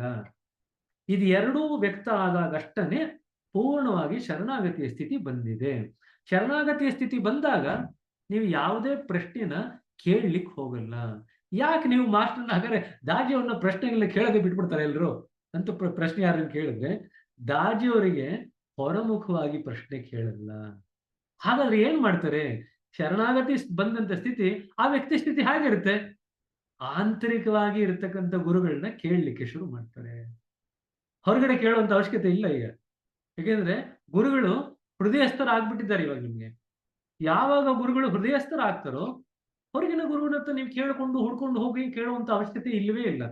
ನೀವು ಯಾವಾಗ ಧ್ಯಾನದಲ್ಲಿ ಕೂತ್ಕೊಳ್ತಿರೋ ಗುರುಗಳು ನಿಮ್ಮ ಮೂಲಭೂತವಾದಂತ ಯಾವುದೇ ಪ್ರಶ್ನೆಗಳಲ್ಲಿ ಧ್ಯಾನದಲ್ಲಿ ಹೃದಯದಲ್ಲಿ ತನಗೆ ತಾನಾಗೆ ಉತ್ತರಗಳು ವೇದ್ಯ ಆಗಲಿಕ್ಕೆ ಶುರು ಆಗುತ್ತೆ. There is a decreasing separation between the soul and the source. ಈಗ ನಮ್ಮ ಆತ್ಮ ಮತ್ತೆ ಪರಮಾತ್ಮ ಇವೆರಡರ ನಡುವಿನ ಅಂತರ ಏನಿದೆ ಅದು ಕಡಿಮೆ ಆಗಲಿಕ್ಕೆ ಶುರು ಆಗುತ್ತೆ. Your single minded attention is now set on the goal on the centre. ಈಗ ನಿಮ್ಮ ಗುರಿ ಏಕತ್ವದಿಂದ ಕೇಂದ್ರದ ಮೇಲೆ ಕೇಂದ್ರೀಕೃತವಾಗಿದೆ. So for your devotion, your effort and your strength move you forward. ಇದುವರೆಗೂ ನಾನು ಅನ್ನೋದಿತ್ತಲ್ಲ. ಸೊ ನನ್ನ ಎಫರ್ಟು, ನನ್ನ ಒಂದು ಪರಿಶ್ರಮ, ನನ್ನ ಒಂದು ಬಲ, ನನ್ನ ಒಂದು ಭಕ್ತಿ, ಇವೆಲ್ಲವನ್ನು ಸಹ ಇಲ್ಲಿವರೆಗೂ ನಿಮಗೆ ತಂದು ಬಿಟ್ಟಿದೆ. ಆದರೆ ಇನ್ನು ಮುಂದಕ್ಕೆ ಆ ಒಂದು ಮೂಕ ವಿಸ್ಮಯದ ಸ್ಥಿತಿನಲ್ಲಿ ನಿಮ್ಗೆ ಏನು ಅನುಭವಕ್ಕೆ ಬರುತ್ತೆ ಅಂದ್ರೆ, ಇದುವರೆಗೂ ನಾನು ಇಷ್ಟೊಂದೆಲ್ಲ ಪರಿಶ್ರಮ ಪಡ್ತಾ ಇದ್ದೆ, ಇಷ್ಟೊಂದೆಲ್ಲ ಪರಿಶ್ರಮ ಯಾಕೆ ಪಡ್ಬೇಕು ಇನ್ಮೇಲೆ? Why struggle when I am actually being lovingly cared for? ಯಾರೋ ಒಬ್ರು ನನ್ನ ನೋಡ್ಕೊಳ್ಳೋಕೆ ರೆಡಿ ಆಗಿದ್ದಾರೆ ಪ್ರೇಮಪೂರ್ವಕವಾಗಿ. ಪ್ರೇಮಪೂರ್ವಕವಾಗಿ ಅವ್ರು ನನ್ನ ರೆಡಿಯಾಗಿ ನೋಡ್ಕೊಳ್ಳೋಕೆ ಇರ್ಬೇಕಾದ್ರೆ ನಾನು ಯಾಕೆ ಅಷ್ಟೊಂದು ಒದ್ದಾಡಬೇಕು? ಇದುವರೆಗೂ ಒದ್ದಾಡಿರೋ ರೀತಿಯಲ್ಲಿ ಅಷ್ಟೊಂದು ಒದ್ದಾಡುವಂತ ಅವಶ್ಯಕತೆ ಇಲ್ಲ. All leads to surrender. ಆ ಮೂಕ ವಿಸ್ಮಯದ ಸ್ಥಿತಿ ಶರಣಾಗತಿನ ತನಗೆ ತಾನಾಗೆ ವೇದ್ಯ ಮಾಡಲಿಕ್ಕೆ ಶುರು ಆಗುತ್ತೆ. ಯಾವಾಗ ಒಂದು ಶರಣಾಗತಿ ಬರುತ್ತೋ ಆ ಶರಣಾಗತಿ ಸನ್ನದ್ಧವಾದಂತ ವಿಶೇಷವಾದಂತ ವಿವೇಕ ಇದು. ವಿವೇಕದಲ್ಲಿ ಸಾಕಷ್ಟು ಮಟ್ಟಿಗೆ ಬೇರೆ ಬೇರೆ ಹಂತಗಳಿದೆ. ಇಂಗ್ಲಿಷ್ ನಲ್ಲಿ ಹೇಳಿದ್ರೆ there is a discriminative intelligence, there is a discerning intelligence, there is a intuitive intelligence and there is an intelligence backed by surrender. ಇದೊಂದು ಸ್ಥಿತಿ. 8ನೇ ಬಿಂದುವಿನಲ್ಲಿ ದೇರ್ ಇಸ್ ಎ ಶರಣಾಗತಿ ಇಂದ ಕೂಡಿರ್ತಕ್ಕಂಥ ವಿವೇಕ. ಮೊದಲು ವಿವೇಕ ಬರೋದು ಇದು ಸರಿನಾ, ಇದು ತಪ್ಪ, ಇದ್ರಲ್ಲಿ ನಂಗೆ ಲಾಭ ಆಗತ್ತಾ, ನಷ್ಟ ಆಗತ್ತಾ. ಇದು ಮೊದಲು ನಮಗ್ ಬುದ್ಧಿ ಇರುತ್ತಲ್ವಾ, ಆ ಬುದ್ಧಿ ಏನ್ ಹೇಳುತ್ತೆ ಅಂದ್ರೆ, ಹಿಂಗ್ ಮಾಡಿದ್ರೆ ನಂಗೆ ಲಾಭ ಆಗತ್ತಾ, ನಷ್ಟ ಆಗತ್ತಾ. ಇದು ಒಂದೇ ನಮ್ ಕೆಲಸ ಇರೋದು. 1ನೇ ಪಾಯಿಂಟ್ ಅಲ್ಲಿ ಇಷ್ಟೇ ಇರೋದು ಬುದ್ಧಿ. ಲಾಭನ ನಷ್ಟನ. ಲಾಭ ಆಗೋದಾದ್ರೆ ಯಾವ ರೀತಿ ಆಗುತ್ತೆ, ನಷ್ಟ ಆಗೋದಾದ್ರೆ ಯಾವ ರೀತಿ ಆಗುತ್ತೆ, ಇದು ಎರಡರ ಬಗ್ಗೆನೇ ಚಿಂತೆ ಮಾಡ್ತಾ ಇರ್ತೀವಿ. 1ನೇ ಬಿಂದುವಿಂದ ಕಾಲಕ್ರಮೇಣ ನಾವು 5ನೇ ಬಿಂದುಗೆ ಬಂದಾಗ ತಕ್ಕ ಮಟ್ಟಿಗೆ ವಿವೇಕ ವ್ಯಕ್ತ ಆಗ್ಲಿಕ್ಕೆ ಶುರು ಆಗುತ್ತೆ. ಹಾಗಾದ್ರೆ 5ನೇ ಬಿಂದುವಿನಲ್ಲಿ ಏನಿದೆ? 5ನೇ ಬಿಂದುವಿನಲ್ಲಿ ಭಕ್ತಿ ಇದೆ. ಪರಾಭಕ್ತಿ ಅಂತ ಮುಂದಕ್ಕೆ ಬರುತ್ತೆ, ಅದು ಬೇರೆ. ಇದು ಭಕ್ತಿ ಇದೆ. 5ನೇ ಬಿಂದು is the point of devotion ಅಂತ ಕರೀತಾರೆ. ಕಾಂತಾ ಚಕ್ರ ಅಂತಾನೂ ಕರಿತೀವಿ, ಅದನ್ನ ಭಕ್ತಿಯ ಚಕ್ರ ಅಂತಾನೂ ಕರಿತೀವಿ. ನಾವು ಸಪ್ತ ಚಕ್ರಗಳಲ್ಲಿ ನೋಡಿದ್ರೆ 7 ಚಕ್ರಗಳಲ್ಲಿ ಅತ್ಯಂತ ಭಕ್ತಿನ ತಂದುಕೊಡುವಂತ ಚಕ್ರ ಅಂದ್ರೆ 5ನೇ ಚಕ್ರ, ವಿಶುದ್ಧ ಚಕ್ರ. ಈ ವಿಶುದ್ಧ ಚಕ್ರದಲ್ಲಿ ವಿವೇಕ ಏನ್ ವ್ಯಕ್ತ ಆಗುತ್ತಲ್ವಾ, ಭಕ್ತಿಯಿಂದ ಕೂಡಿರ್ತಕ್ಕಂಥ ವಿವೇಕ. ಹಾಗಾದ್ರೆ ಭಕ್ತಿಯಿಂದ ಕೂಡಿರ್ತಕ್ಕಂಥ ವಿವೇಕ ಅಂದ್ರೆ ಯಾವ ಕಡೆಗೆ ಭಕ್ತಿ, ಯಾವುದರ ಬಗ್ಗೆ ಭಕ್ತಿ, ಯಾವುದ್ರ ಬಗ್ಗೆ ಭಕ್ತಿ ಅಂದ್ರೆ ನಮ್ಮ ಗುರಿ ಕಡೆ ಹೋಗ್ಬೇಕೀಗ ನಾವು. ಆ ಗುರಿ ಎಡೆಗೆ ಹೋಗ್ಲಿಕ್ಕೆ ಯಾವ ದಾರಿ ಸರಿ, ಯಾವ ದಾರಿ ತಪ್ಪು, ಇದನ್ನ ನಿರ್ಧಾರ ಮಾಡ್ಲಿಕ್ಕೆ ಇರ್ತಕ್ಕಂಥ ವಿವೇಕನ ನಾವು ಭಕ್ತಿಯಿಂದ ಕೂಡಿರ್ತಕ್ಕಂಥ ವಿವೇಕ ಅಂತ ಕರಿತೀವಿ. ಇಲ್ಲಿ ಡಿವೋಷನಲ್ ಇಂಟೆಲಿಜೆನ್ಸ್ ಅಂತಾನೂ ಕರಿಬಹುದು, ಅಥವಾ ಡಿಸ್ಕ್ರಿಮಿನೇಟಿವ್ ಇಂಟೆಲಿಜೆನ್ಸ್ ಅಂತಾನೂ ಕರಿಬಹುದು. ಇದು 5ನೇ ಬಿಂದುವಿನಲ್ಲಿ ವ್ಯಕ್ತ ಆಗುತ್ತೆ. 6ನೇ ಬಿಂದು 7ನೇ ಬಿಂದುವಿನಲ್ಲಿ ಇದರ ಉನ್ನತ ಅವಸ್ಥೆಗಳು ನಿಮಗೆ ಗೋಚರ ಆಗುತ್ತೆ. 7ನೇ ಬಿಂದುವಿನಲ್ಲಿ ದಾಟಿದ ನಂತರ 8ನೇ ಬಿಂದುವಿನಲ್ಲಿ ಯಾವಾಗ ಶರಣಾಗತಿ ಸ್ಥಿತಿ ಬರುತ್ತೆ, ಅಲ್ಲಿ ಶರಣಾಗತಿಯಿಂದ ಕೂಡಿರ್ತಕ್ಕಂಥ ವಿವೇಕ ಬರಲಿಕ್ಕೆ ಶುರುವಾಗುತ್ತೆ. ಹಾಗಾದ್ರೆ ಇಲ್ಲಿ ಕೂಡ 5ನೇ ಚಕ್ರದಲ್ಲಿ ವಿವೇಕ ಬಂತಲ್ಲ, ಭಕ್ತಿಯಿಂದ ಕೂಡಿದ ವಿವೇಕ, ಅಲ್ಲಿ ಇನ್ನೂ ನಾನು ಅನ್ನೋದಿದೆ. ನಾನೇ ಪ್ರಯತ್ನ ಪಡಬೇಕು, ಏನೇ ನಿರ್ಧಾರ ಮಾಡಿದ್ರು ನಾನೇ ಸರಿಯಾದಂತ ನಿರ್ಧಾರ ಮಾಡಬೇಕು ಅನ್ನೋ ಒಂದು ಭಾವನೆ ಇದೆ. ಆದ್ರೆ 8ನೇ ಚಕ್ರದಲ್ಲಿ ಬರ್ತಕ್ಕಂಥ ವಿವೇಕ ಏನಿದೆ, ಅಲ್ಲಿ ನಾನ್ ನಿರ್ಧಾರ ಮಾಡ್ಬೇಕು ಅಂತ ಅವಶ್ಯಕತೆ ಇಲ್ಲ. ಗುರುಗಳು ನನ್ನ ಪರವಾಗಿ ನಿರ್ಧಾರ ಮಾಡ್ತಾರೆ, ನಾನು ಅವ್ರನ್ನ ನಂಬಿದ್ರೆ ಸಾಕು, ನನ್ನ ಗಂಟು ಮೂಡಿನಲ್ಲಿ ಅವ್ರಿಗೆ ಕೊಟ್ರೆ ಸಾಕು ಅನ್ನೋ ಒಂದು ರೀತಿಯಾದಂತ ವಿವೇಕ ಇಲ್ಲಿ ವ್ಯಕ್ತವಾಗುತ್ತೆ. ಆದ್ರೆ ಇಷ್ಟೇ ಅಲ್ಲ, ವಿವೇಕ ಇನ್ನೂ ಬೆಳೆಯುತ್ತೆ. ಇನ್ನೂ ಮುಂದಕ್ಕೆ ಹೋದಾಗ ದೈವಿಕವಾದಂತ ವಿವೇಕ ಬರುತ್ತೆ, ಡಿವೈನ್ ಇಂಟೆಲಿಜೆನ್ಸ್ ಬರುತ್ತೆ. ಇನ್ನೂ ಮುಂದಕ್ಕೆ ಹೋದಾಗ ವಾಸ್ತವಿಕವಾದಂತ ನೈಜತೆಯಿಂದ ಕೂಡಿರ್ತಕ್ಕಂಥ ವಿವೇಕ ಬರುತ್ತೆ. ಅದನ್ನ ನಾವು ರಿಯಲ್ ಇಂಟೆಲಿಜೆನ್ಸ್ ಅಂತ ಕರಿತೀವಿ. So there are multiple levels of intelligence. What starts as an intellect in the first point, ಬುದ್ಧಿಯಾಗಿ ಶುರುವಾದಂಥದ್ದು 1ನೇ ಚಕ್ರದಲ್ಲಿ ಕಾಲಕ್ರಮೇಣದಲ್ಲಿ ಬೇರೆ ಬೇರೆ ರೀತಿಯಾದಂತ ವಿವೇಕವಾಗಿ ಮಾರ್ಪಾಡಾಗುತ್ತೆ. ವಿವೇಕ ಕೂಡ ಹಾಗೆ ನಿಂತ್ಕೊಳ್ಳಲ್ಲ. ನಾವು ಇನ್ನೊಂದ್ಸತಿ ಮಾತಾಡಿದ್ವಿ, ಎಲ್ಲಾ ಬಿಂದುಗಳಲ್ಲಿ ಚಕ್ರಗಳಲ್ಲಿ ಬರ್ತಕ್ಕಂಥ ಸ್ಥಿತಿಗಳು it is not static, it is dynamic ಅಂತ ನಾವು ಮಾತಾಡಿದ್ವಿ. ಎಕ್ಸಾಕ್ಟ್ಲಿ ದ ಸೇಮ್ ಥಿಂಗ್ ಆಗುತ್ತೆ ವಿವೇಕದಲ್ಲೂ ಕೂಡ. ಅದು ಸ್ಥಿರವಾದಂಥದ್ದಲ್ಲ, ಬದಲಾವಣೆಯಿಂದ ಇನ್ನೂ ಉನ್ನತ ಅವಸ್ಥೆಗೆ ಹೋಗ್ತಕ್ಕಂಥ ರೀತಿಯಲ್ಲಿ ಇರ್ತಕ್ಕಂಥ ವಿವೇಕ ವ್ಯಕ್ತ ಆಗ್ತಾ ಹೋಗುತ್ತೆ. ಇದರಲ್ಲಿ ಇನ್ನೊಂದು ವಿಚಾರಗಳನ್ನ ಹೇಳಲಿಕ್ಕೆ ಇಷ್ಟಪಡ್ತೀನಿ. ಇಲ್ಲಿ 4 ಸೂಪರ್ ಕಾನ್ಶಿಯಸ್ನೆಸ್ ಇದೆ ಅಂತ ನಾವು ಸಾಕಷ್ಟು ಸತಿ ಓದಿದ್ದೀವಿ. ಕಂಪ್ಲೀಟ್ ವರ್ಕ್ಸ್ ಅಲ್ಲೂ ಬಾಬೂಜಿ ಅವರ ಪುಸ್ತಕದಲ್ಲೂ ಸಹ ಓದಿದ್ದೀವಿ. 1ನೇ ಬಿಂದುವಿನಲ್ಲಿದೆ, ಮತ್ತೆ 6, 7ನೇ ಬಿಂದುವಿನಲ್ಲಿದೆ, ಮತ್ತೆ 10ನೇ ಬಿಂದುವಿನಲ್ಲಿದೆ, ಮತ್ತೆ ಹಿಂದ್ಗಡೆ ಹೋದ್ರೆ 13ನೇ ಬಿಂದುವಿನಲ್ಲಿದೆ ಸೂಪರ್ ಕಾನ್ಶಿಯಸ್ನೆಸ್. ಹಾಗಾದ್ರೆ 1ನೇ ಬಿಂದುವಿಂದ ನಾವು 2ನೇ ಸೂಪರ್ ಕಾನ್ಶಿಯಸ್ನೆಸ್ ಬಿಂದು ಇದೆಯಲ್ಲ, 1ನೇ ಬಿಂದುವಿನಿಂದ, so first state of lowest state of super consciousness 1ನೇ ಬಿಂದುವಿನಲ್ಲಿದೆ. ಆ lowest state of super consciousness ನಾವು ಟಚ್ ಮಾಡಿದ್ರೆ ಏನಾಗುತ್ತೆ ಅಂತ ಯಾರಿಗಾದ್ರೂ ಗೊತ್ತಾಗ್ಬೇಕಂದ್ರೆ, ನಾವು ಯಾವಾಗ ನಾವು ಧ್ಯಾನದಲ್ಲಿ ಆ ಸೂಪರ್ ಕಾನ್ಶಿಯಸ್ನೆಸ್ ನ ಟಚ್ ಮಾಡ್ತೀವೋ, ಹಾಗಾದ್ರೆ ನಮ್ಮಲ್ಲಿ ಏನ್ ವ್ಯಕ್ತ ಆಗುತ್ತೆ ಅಂದ್ರೆ, ನಮ್ಮಲ್ಲಿ ಸ್ಫೂರ್ತಿದಾಯಕವಾದಂತ ಯೋಚನೆಗಳು, ಭಾವನೆಗಳು ವ್ಯಕ್ತ ಆಗುತ್ತೆ. ಪ್ರತಿಯೊಂದು ಚಕ್ರದಲ್ಲಿ ಅಡಕವಾಗಿರ್ತಕ್ಕಂಥ ಫೀಲಿಂಗ್ಸ್ ಅಥವಾ ಭಾವನೆ ಬೇರೆ. ಇಲ್ಲಿ ನಾವು ಮಾತಾಡ್ತಿರತಕ್ಕಂಥದ್ದು 1ನೇ ಬಿಂದುನಲ್ಲೇನೆ ನೀವು ನೋಡಿದ್ರೆ ಯು ಅಂಡ್ ಎಲ್ ಅಂತಿದೆ. ನೀವು ಕಂಪ್ಲೀಟ್ ವರ್ಕ್ಸ್ ಓದಿದಾಗ ಯು ಅಂಡ್ ಎಲ್ ಅಂತಿದೆಯಲ್ಲ, ಆ ಯು ಕಡೆಗೆ ಹೋಗ್ತಾ ಇದ್ದ ತಕ್ಷಣ ಮನಸ್ಸು ಒಂಚೂರು ಯು ಕಡೆಗೆ ತಿರುಗಿದ ತಕ್ಷಣನೇ ನಿಮಗೆ first level of super consciousness ಅನುಭವಕ್ಕೆ ಬರುತ್ತೆ. ಆ ಸೂಪರ್ ಕಾನ್ಶಿಯಸ್ನೆಸ್ ಅನುಭವಕ್ಕೆ ಬರ್ತಿದ್ದಂಗೆನೆ ನಮ್ಗೆ ಏನ್ ಪ್ರಕಟ ಆಗುತ್ತೆ ಧ್ಯಾನದಲ್ಲಿ ಅಂದ್ರೆ, ಏನೋ ಒಂದು ಸ್ಫೂರ್ತಿ ಬಂದಂಗೆ ಆಗುತ್ತೆ. ಸಾಮಾನ್ಯವಾಗಿ ಸ್ಫೂರ್ತಿನ ಆ ಒಂದು ಸ್ತರದಲ್ಲಿ ಬರೀ ಸ್ಫೂರ್ತಿಯಾಗಿ ಅನುಭವಿಸಲ್ಲ, ಸ್ಫೂರ್ತಿ ಜೊತೆಗೆ ನಮ್ಗೆ ಯಾವುದೋ ಒಂದು ಬಲ ಅಥವಾ ಶಕ್ತಿ, ಒಂದು ವಿಶೇಷವಾದಂತ ಒಂದು ಚಿಂತನೆ ಅದು ನಮ್ಮಲ್ಲಿ ಉತ್ಪತ್ತಿ ಆಗುತ್ತೆ. ಇದು ಲೌಕಿಕ ಸ್ತರದ ಬಗ್ಗೆ ಅಲ್ಲ, ಆಧ್ಯಾತ್ಮಿಕ ಸ್ತರದ ಬಗ್ಗೆ. ಬಟ್ ಲೌಕಿಕ ಸ್ತರದಲ್ಲೂ ಕೂಡ ಅದಾಗ್ಲಿಕ್ಕೆ ಸಾಧ್ಯ ಉಂಟು. ಸೊ ಈ ಒಂದು ಹಂತದಲ್ಲಿ ಹಾಗಾದ್ರೆ 1ನೇ ಚಕ್ರದಿಂದ 1ನೇ ಲೆವೆಲ್ ಆಫ್ ಸೂಪರ್ ಕಾನ್ಶಿಯಸ್ನೆಸ್ ಇಂದ 2ನೇ ಲೆವೆಲ್ ಆಫ್ ಸೂಪರ್ ಕಾನ್ಶಿಯಸ್ನೆಸ್ ಏನಿದೆ, the moment you move from the first point of super consciousness, which is in the first point, which is the lowest state of super consciousness, allinda if you move to the 6th point, which is the next state of the super consciousness, ಆ ಒಂದು 6th ಬಿಂದು 6ನೇ ಚಕ್ರ ಅಲ್ಲಿ ಏನಿದೆ ನೀವು ನೋಡಿದ್ರೆ, 6ನೇ ಚಕ್ರ 7ನೇ ಚಕ್ರ ಎರಡಕ್ಕೂ ಸೇರ್ಕೊಂಡಿರ್ತಕ್ಕಂಥ ರೀತಿಯಲ್ಲಿ ಬಾಬೂಜಿ ಅವರು ಬರೆದಿದ್ದಾರೆ, 2 ಹುಬ್ಬುಗಳ ನಡುವೆ. ಇಲ್ಲಿ ಆ ಚಕ್ರದಲ್ಲಿ 2ನೇ ಲೆವೆಲ್ ಸೂಪರ್ ಕಾನ್ಶಿಯಸ್ನೆಸ್ ಇದೆ, ಅಲ್ಲಿ ಉಲ್ಟಾ ಆಗತ್ತೆ ಅಂತ ಬರೀತಾರೆ. ಯು ಮತ್ತೆ ಎಲ್ ಇದ್ದಿದ್ದು ಎಲ್ ಮತ್ತೆ ಯು ಆಗುತ್ತೆ ಅಂತ ಬರೀತಾರೆ. ಇನ್ನು 3 ಕಡೆ ಎಲ್ಲು ಯು ಆಗುತ್ತೆ. ಹಾಗಾದ್ರೆ ಮೊದಲನೇ ಚಕ್ರದ ಸೂಪರ್ ಕಾನ್ಶಿಯಸ್ನೆಸ್ ಇಂದ ಎರಡನೇ ಸ್ತರದ ಸೂಪರ್ ಕಾನ್ಶಿಯಸ್ನೆಸ್ ಹೋಗ್ಬೇಕಾದ್ರೆ ಪಿಂಡ ಪ್ರದೇಶದಲ್ಲಿ ನಿಮ್ಗೆ ಏನ್ ಅನುಭವಕ್ಕೆ ಬರುತ್ತೆ? ಸಾಕಷ್ಟು ಮಟ್ಟಿಗೆ ಸ್ಫೂರ್ತಿ ಅನುಭವಕ್ಕೆ ಬರುತ್ತೆ. So a person who is travelling from the first level of super consciousness to the next level of super consciousness, they will be filled with lot of inspirations. ಯಾವಾಗ ಇದಾಗುತ್ತೆ? ಇದು ಸೂಪರ್ ಕಾನ್ಶಿಯಸ್ನೆಸ್ ಟಚ್ ಮಾಡಿದ್ರೂ ನಾವು ಹೋಗ್ಬೋದು. ಆದ್ರೆ super consciousness touch ಮಾಡಿದ್ರೆ ನಿಮಗೆ ಸ್ಫೂರ್ತಿ ನಿಮ್ಮಲ್ಲಿ ಉಕ್ಕಿ ಹರಿಯುತ್ತೆ. ತದನಂತರ ಏನಾಗುತ್ತೆ? ಆ ಎರಡನೇ ಸ್ತರದ ಸೂಪರ್ ಕಾನ್ಶಿಯಸ್ನೆಸ್ ಇಂದ ಮೂರನೇ ಸ್ತರದ ಸೂಪರ್ ಕಾನ್ಶಿಯಸ್ನೆಸ್, 10ನೇ ಬಿಂದುವಿನಲ್ಲಿ ಸೂಪರ್ ಕಾನ್ಶಿಯಸ್ನೆಸ್ ಇದೆ, ಅಲ್ಲಿ ಹೋಗ್ಬೇಕಾದ್ರೆ ಅಲ್ಲಿ ನಡುವೆ ಏನ್ ಬರುತ್ತೆ? ಅಲ್ಲಿ ನಡುವೆ ನಿಮಗೆ 6ನೇ ಬಿಂದುವಿನಿಂದ 9ನೇ ಬಿಂದುವರೆಗೆ ನಿಮಗೆ ಸಾಕಷ್ಟು ಮಟ್ಟಿಗೆ ಇನ್ಸೈಟ್ ಬರಲಿಕ್ಕೆ ಶುರು ಆಗುತ್ತೆ. 5ನೇ ಬಿಂದುವಿನಲ್ಲಿ ನಾವು ವಿವೇಕ ಬರುತ್ತೆ ಅಂತ ಹೇಳಿದ್ನಲ್ಲ, ಹಾಗಾದ್ರೆ ಸ್ಫೂರ್ತಿ ಬಂತಲ್ಲ, ಸ್ಫೂರ್ತಿ ಹಿಂದೆ ಏನ್ ನಡೀತಾ ಇದೆ ಗೊತ್ತಾಗ್ಬೇಕಲ್ಲ. ಸ್ಫೂರ್ತಿ ಹಾಗೆ ಬರಲ್ಲ, ಸ್ಫೂರ್ತಿನಲ್ಲಿ ಏನೋ ಆಗ್ತಾ ಇದೆ ಹಿಂದ್ಗಡೆ ಕೆಲಸ, ಅದು ನಮಗೆ ಸ್ಫೂರ್ತಿ ರೀತಿಯಲ್ಲಿ ವ್ಯಕ್ತ ಆಗ್ತಾ ಇದೆ.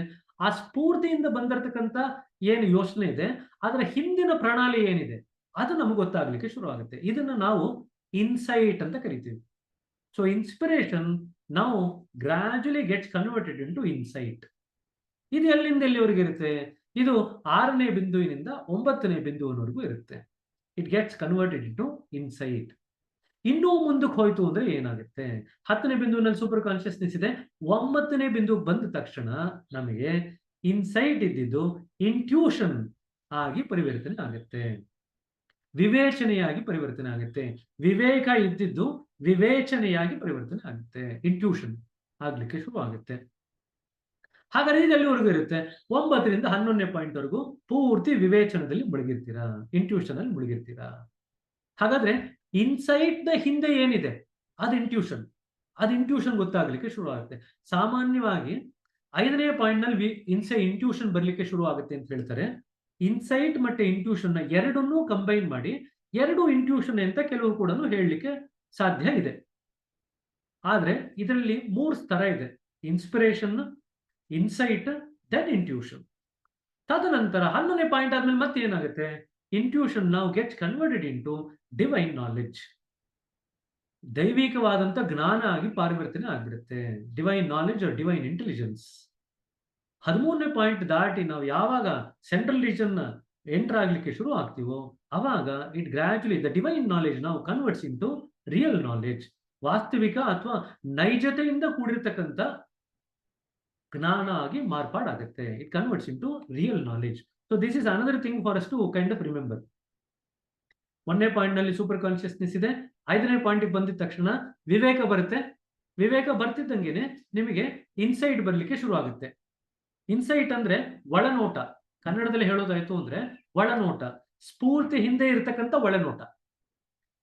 ಸ್ಫೂರ್ತಿಯಿಂದ ಒಳನೋಟದಿಂದ ಮುಂದಿನ ಹಂತಕ್ಕೆ ಹೋದಾಗ ಇಂಟ್ಯೂಷನ್ ಬರ್ಲಿಕ್ಕೆ ಆಗುತ್ತೆ, ವಿವೇಚನೆ ಬರ್ಲಿಕ್ಕೆ ಶುರು ಆಗುತ್ತೆ. ಸಾಮಾನ್ಯವಾಗಿ ಕೆಲವರು ಒಳನೋಟ ಮತ್ತೆ ವಿವೇಚನೆ ಈ ಎರಡನ್ನೂ ಕೂಡ ಇಂಟ್ಯೂಷನ್ ಅಂತಾನೆ ಕರೀತಾರೆ, ಅಥವಾ ಒಳನೋಟ ಅಂತಾನೆ ಅಥವಾ ವಿವೇಚನೆ ಅಂತಾನೆ ಕರೆದು ಬಿಡ್ತಾರೆ.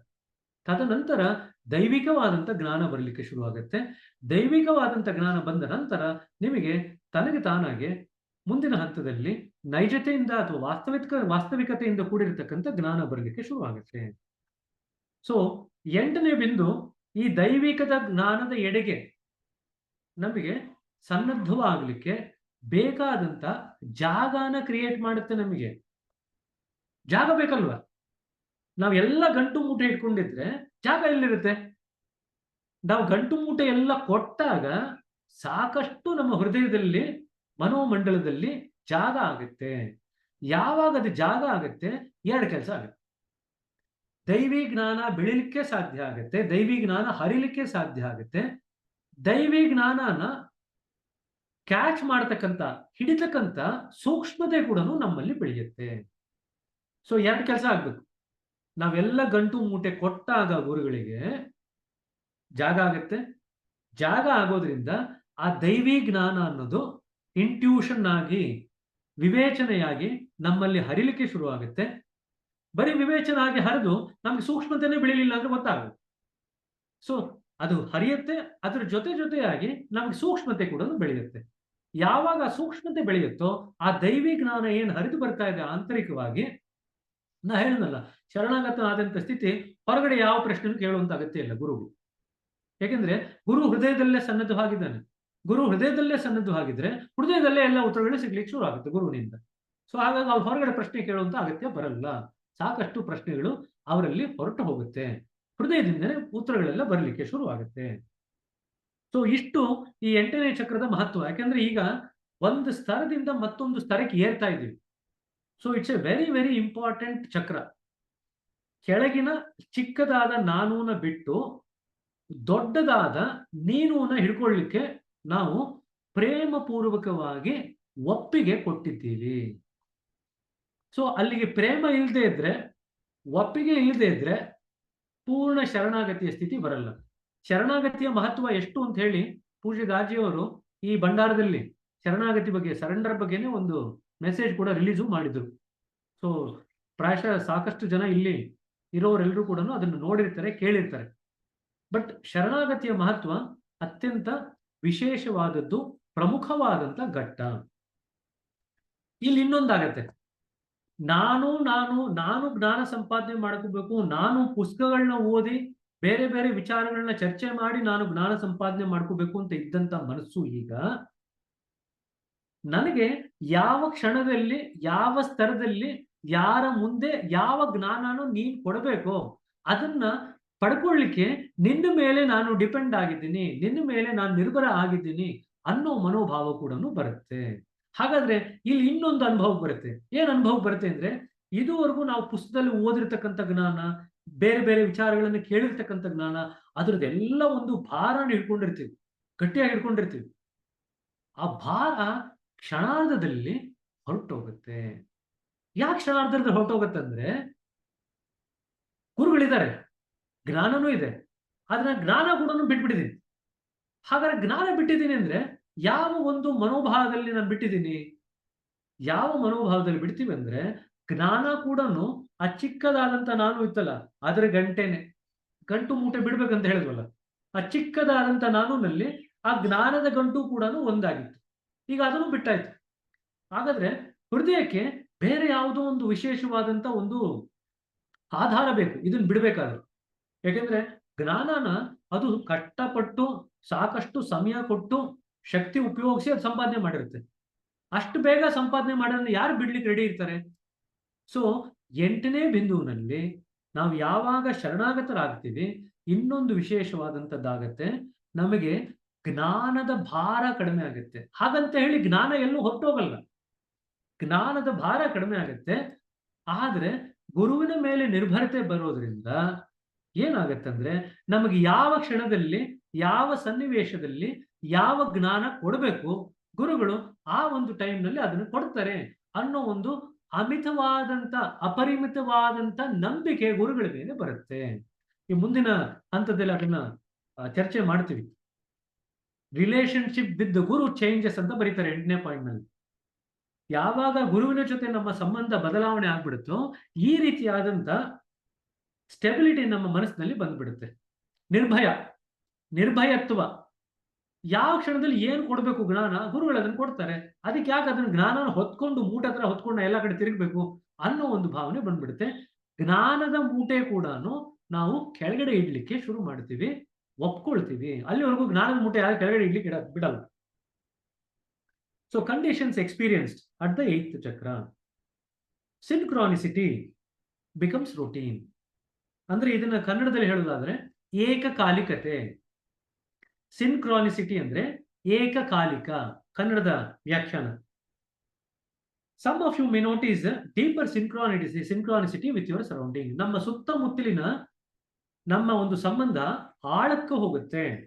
ಆಳಕ್ಕೆ ಹೋದಾಗ ಏಕಕಾಲಿಕತೆ ವ್ಯಕ್ತ ಆಗ್ಲಿಕ್ಕೆ ಶುರು ಆಗುತ್ತೆ. ಇದು ಉದಾಹರಣೆ ಕೊಡ್ತಿದ್ದಂಗೆ ಏನು ಏಕಕಾಲಿಕತೆ ಅಂತ ಇವಾಗ ಗೊತ್ತಾಗುತ್ತೆ ನಮಗೆ. You may be pondering a question. ನಮ್ಮ ಹೃದಯದಲ್ಲಿ ಯಾವುದೋ ಒಂದು ಪ್ರಶ್ನೆ ಮೂಡಿರುತ್ತೆ ಅಂಡ್ ನೀವು ಯಾವುದೇ ಪುಸ್ತಕ ತೆಗೆದು ಆ ಪೇಜ್ ನೋಡಿದ್ರೆ ಆ ಪ್ರಶ್ನೆಗಳ ಉತ್ತರ ಕಾಣುತ್ತೆ. ನೀವು ಯಾವುದೋ ಹಲವಾರು ವರ್ಷದಿಂದ ನಡೆಸ್ಕೊಂಡಂತ ಯಾವುದೋ ಜನಗಳ ಬಗ್ಗೆ ನೀವು ಜ್ಞಾಪಿಸ್ಕೊಳ್ತೀರಾ, ತಕ್ಷಣ ನಾವು ನಿಮ್ಗೆ ಅವತ್ತು ಫೋನ್ ಕಾಲ್ ಮಾಡ್ತಾರೆ ಅಥವಾ ನಿಮ್ಗೊಂದು ಮೆಸೇಜ್ ಬಿಡ್ತಾರೆ. ನಿಮ್ಗೆ ಫ್ಯಾಮಿಲಿನಲ್ಲಿ ಎಲ್ರಿಗೂ ಒಳ್ಳೇದಾಗ್ಲಿ ಅಂತ ಏನು ಅಂತ ಅನ್ಕೊಳ್ತೀರಾ, ತಕ್ಷಣ ಅದಾಗತ್ತೆ. ಈ ರೀತಿಯಾದಂತ ಘಟನೆಗಳು 1ನೇ ಚಕ್ರದಿಂದ 7ನೇ ಚಕ್ರಕ್ಕೆ ಅವಾಗವಾಗ ಆಗುವಂತ ಸಾಧ್ಯತೆ ಇದ್ರೂ ಕೂಡ 8ನೇ ಚಕ್ರಕ್ಕೆ ಬಂದಾಗ ಇದು ಜಾಸ್ತಿ ರೆಗ್ಯುಲರ್ ಆಗಿ ಪದೇ ಪದೇ ಆಗ್ಲಿಕ್ಕೆ ಶುರು ಆಗುತ್ತೆ.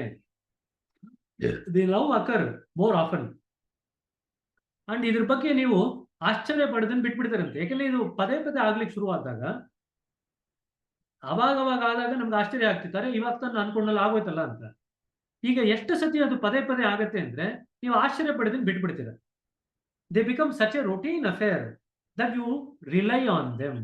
ಈಗ ಅದನ್ನು ನಂಬ್ಕೊಂಡು ಜೀವನ ಮಾಡಲಿಕ್ಕೆ ನಿಮಗೆ ಸಾಧ್ಯ ಆಗುತ್ತೆ. You get into a rhythm of waiting for a hint or a sign and sure enough.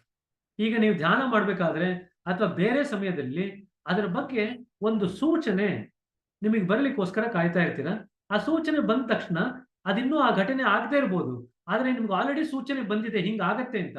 ಅದ್ರ ಪ್ರಕಾರ ನೀವು ನಡ್ಕೊಳ್ಳಿಕ್ಕೆ ನಿಮ್ಗೆ ಧೈರ್ಯ ಬರುತ್ತೆ, ಅದರ ಮೇಲೆ ನಿರ್ಭರ ಆಗ್ಲಿಕ್ಕೆ ಸಾಧ್ಯ ಆಗುತ್ತೆ, ಶುರು ಮಾಡ್ತೀರಾ.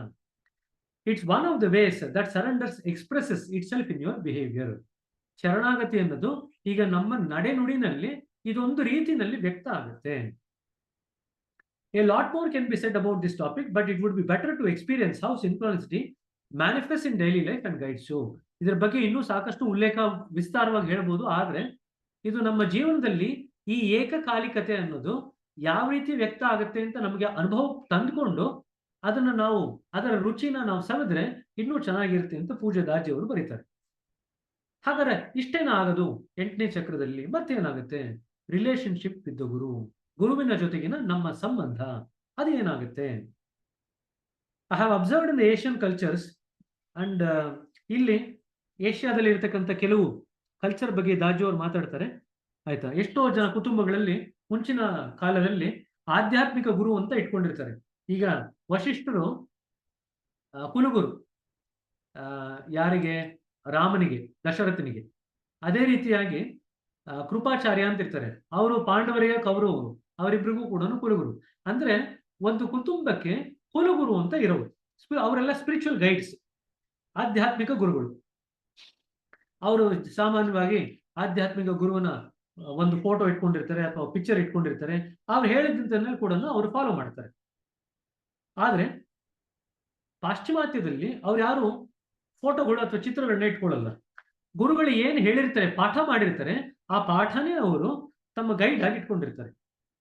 ಗುರುಗಳನ್ನ ಅವರು ಆ ಪಾಠದ ಮುಖಾಂತರ ಅವ್ರು ಇತ್ಯರ್ಥ ಮಾಡ್ತಾರೆ. ಈ ಗುರುಗಳನ್ನ ನಾವು ಒಪ್ಕೋಬಹುದು ಇಲ್ವೋ ಅಂತ. ಅವ್ರ ಗುರುಗಳ ಏನೋ ಒಂದು ಬೋಧನೆ ಇರುತ್ತೆ, ಅದನ್ನು ಒಪ್ಕೊಂಡ ನಂತರ ತದನಂತರ ಅವ್ರ ಗುರುವನ್ನ ಒಪ್ಕೊಳ್ಲಿಕ್ಕೆ ಶುರು ಮಾಡ್ತಾರೆ. ನಮ್ಮಲ್ಲಿ ಫಸ್ಟ್ ಗುರುವನ್ನ ಒಪ್ಕೊಳ್ತೀವಿ, ಗುರುವನ್ನ ಒಪ್ಕೊಂಡ್ಮೇಲೆ ಅವರ ಬೋಧನೆ ಏನಿದೆ ನಾವು ಒಪ್ಕೊಳ್ತೀವಿ. ಈಗ ಓದಿರ್ತಕ್ಕಂಥವರೆಲ್ಲ ಎಲ್ಲ ಉಲ್ಟಾನೆ ಮಾಡ್ತಾರೆ, ಅದು ಬೇರೆ ವಿಚಾರ.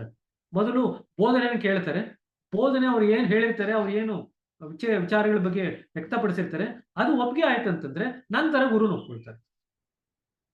Despite these differences the goal remains the same. ಆದ್ರೆ ಪಾಶ್ಚಿಮಾತ್ಯದಲ್ಲಾಗ್ಲಿ ಅಥವಾ ನಮ್ಮಲ್ಲಾಗ್ಲಿ ಎರಡೂ ಕಡೆ ಆಧ್ಯಾತ್ಮಿಕ ಪ್ರಗತಿನೇ ಮೂಲ ಗುರಿ. ನಮ್ಮ ಹಾರ್ಟ್ಫುಲ್ನೆಸ್ ಧ್ಯಾನ ಪದ್ಧತಿನಲ್ಲಿ 8ನೇ ಚಕ್ರಕ್ಕೆ ಬರೋಷ್ಟರಲ್ಲಿ ಸಾಕಷ್ಟು ವರ್ಷಗಳನ್ನ ನಾವು ಈ ಅಭ್ಯಾಸದಲ್ಲಿ ಕಳೆದಿರ್ತೀವಿ. ಈಗ ಇಷ್ಟೊತ್ತಿಗೆ 8ನೇ ಚಕ್ರಕ್ಕೆ ಬರೋಷ್ಟರಲ್ಲಿ ಆಧ್ಯಾತ್ಮಿಕ ಪ್ರಗತಿ ನಮ್ಮ ಜೀವನನ ಆವರಿಸಿರುತ್ತೆ, ಆಧ್ಯಾತ್ಮಿಕತೆ ನಮ್ಮ ಜೀವನನ ಆವರಿಸಿರುತ್ತೆ. ಮತ್ತೆ ಗುರುವಿನ ಬಗ್ಗೆ ನಮಗೆ ಒಂದು ರೀತಿಯಾದಂತ ಕುತೂಹಲ ನಮ್ಮಲ್ಲಿ ಉಂಟಾಗಿರುತ್ತೆ. ಎದುರುಗಡೆ ಈ ವ್ಯಕ್ತಿ ಹಿಂಗ್ ಕಾಣಿಸ್ತಾರೆ, ನೋಡ್ಲಿಕ್ಕೆ ಹಿಂಗಿದ್ದಾರೆ, ಇವ್ರ ಜೊತೆಗಿದ್ದಾಗ ಈ ರೀತಿಯಾದಂತ ಅನುಭವ ಆಗುತ್ತೆ. ಇವೆಲ್ಲವನ್ನು ದಾಟಿ ಮೀರಿ ಈಗ ನಾವು ಗುರುನ ವ್ಯಕ್ತಿಯಾಗಿ ನೋಡದಿರ ಒಂದು ತತ್ವವಾಗಿ ನೋಡ್ಲಿಕ್ಕೆ ಶುರು ಮಾಡ್ತೀವಿ. We know longer look at Guru as A person, we start looking at the guru as a principle. This idea helps one to think of the guru as a guiding energy, as an inspiration. So ಈಗ ಗುರುನ ನಮಗೆ ಆಧ್ಯಾತ್ಮಿಕ ಪ್ರಗತಿನಲ್ಲಿ ಮಾರ್ಗದರ್ಶಕನಾಗಿ ನೋಡ್ಲಿಕ್ಕೆ ಅಥವಾ ನಮಗೆ ಒಂದು ಸ್ಫೂರ್ತಿದಾಯಕವಾದಂತ ಒಂದು ತತ್ವದಲ್ಲಿ ನೋಡ್ಲಿಕ್ಕೆ ನಮಗೆ ಮನಸ್ಸು ಸನ್ನದ್ಧವಾಗುತ್ತೆ. In that sense Guru is not necessarily a specific person, but a concept or an idea that represents the higher potential of human consciousness.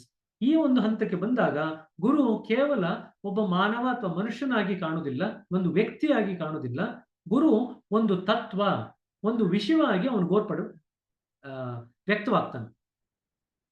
ಯಾವ ವಿಚಾರವಾಗಿ ವ್ಯಕ್ತ ಆಗ್ತಾನೆ? ಅದು ನಮಗೆ ಸ್ಫೂರ್ತಿದಾಯಕವಾದಂತ ವಿಷಯವಾಗಿ ವ್ಯಕ್ತವಾಗ್ತಾನೆ. ಯಾವ ರೀತಿ ಸ್ಫೂರ್ತಿ, ಯಾವ ವಿಚಾರವಾಗಿ ಸ್ಫೂರ್ತಿ? ಅದು ನಮ್ಮ ಒಂದು ಏನು ಪ್ರಜ್ಞೆ ಇದೆ, ಆ ಪ್ರಜ್ಞೆನ ಅತ್ಯುನ್ನತ ಮಟ್ಟಕ್ಕೆ ತಗೊಂಡು ಹೋಗ್ತಕ್ಕಂಥ ಒಂದು ತತ್ವ ಅಥವಾ ಒಂದು ವಿಷಯವಾಗಿ ಗುರು ಮಾರ್ಪಾಡಾಗ್ತಾನೆ. Such shift in thinking encourages the aspirants to look within. ಈ ಒಂದು ರೀತಿಯಲ್ಲಿ ನಾವು ಗುರುವಿನ ಬಗ್ಗೆ ನಮ್ಮ ಹೃದಯದಲ್ಲಿ ಪರಿವರ್ತನೆ ಆದಾಗ, ನೋಡೋ ದೃಷ್ಟಿ ಪರಿವರ್ತನೆ ಆದಾಗ ನಮ್ಗೇನಾಗತ್ತೆ?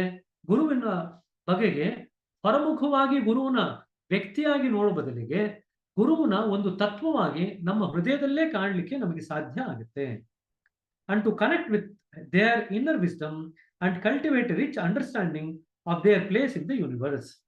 ಸೊ ಈಗ ಗುರುವಿನ ಬಗ್ಗೆ ನಮಗೆ ಧೋರಣೆ ಬದಲಾವಣೆ ಆಗಿದೆ. ಗುರುವಿನ ಈಗ ವ್ಯಕ್ತಿ ತರ ನೋಡ್ತಿದ್ವಿ, ಈಗ ತತ್ವದ ತರ ನೋಡ್ತೀವಿ. ಗುರುವಿನ ಹೊರಮುಖವಾಗಿ ನೋಡ್ತಾ ಇದ್ವಿ, ಈಗ ಒಳಮುಖವಾಗಿ ನೋಡ್ತೀವಿ. ಗುರುವಿನ ಅವ್ರು ಏನು ಭಾಷೆಗಳು ಹೇಳ್ತಾ ಇದ್ರು, ಮಾತು ಹೇಳ್ತಾ ಇದ್ರು, ಅಷ್ಟನ್ ಬಗ್ಗೆ ಮಾತ್ರ ನಾವು ಗಮನ ಕೊಡ್ತಿದ್ವಿ ಜ್ಞಾನದ ಬಗ್ಗೆ. ಈಗ ಸ್ಫೂರ್ತಿ ಬಗ್ಗೆ ಗಮನ ಕೊಡ್ಲಿಕ್ಕೆ ಶುರು ಮಾಡ್ತೀವಿ. ಯಾವಾಗ ಈ ಒಂದು ಆಂತರಿಕವಾದಂತ ವಿವೇಕ ನಮ್ಮಲ್ಲಿ ಬೆಳೆಯುತ್ತೋ ಗುರುವಿನ ಬಗೆಗೆ, ಈ ಜಗತ್ತಿನಲ್ಲಿ, ಈ ವಿಶ್ವದಲ್ಲಿ ಅವರ ಗುರುವಿನ ನಿಜವಾದ ಸ್ಥಾನ ಏನು ಅಂತ ನಮ್ಮ ಹೃದಯಕ್ಕೆ ಗೋಚರ ಆಗ್ಲಿಕ್ಕೆ ಶುರು ಆಗುತ್ತೆ. It leads to soulful enquiries. ಆತ್ಮದ ಸ್ತರದಲ್ಲಿ ಈ ಪ್ರಶ್ನೆಗಳು ಉದ್ಭವ ಆಗುತ್ತೆ. ಯಾವ ತರ ಉದ್ಭವ ಆಗುತ್ತೆ? How do I deepen my heart to heart connection with the ಗುರು?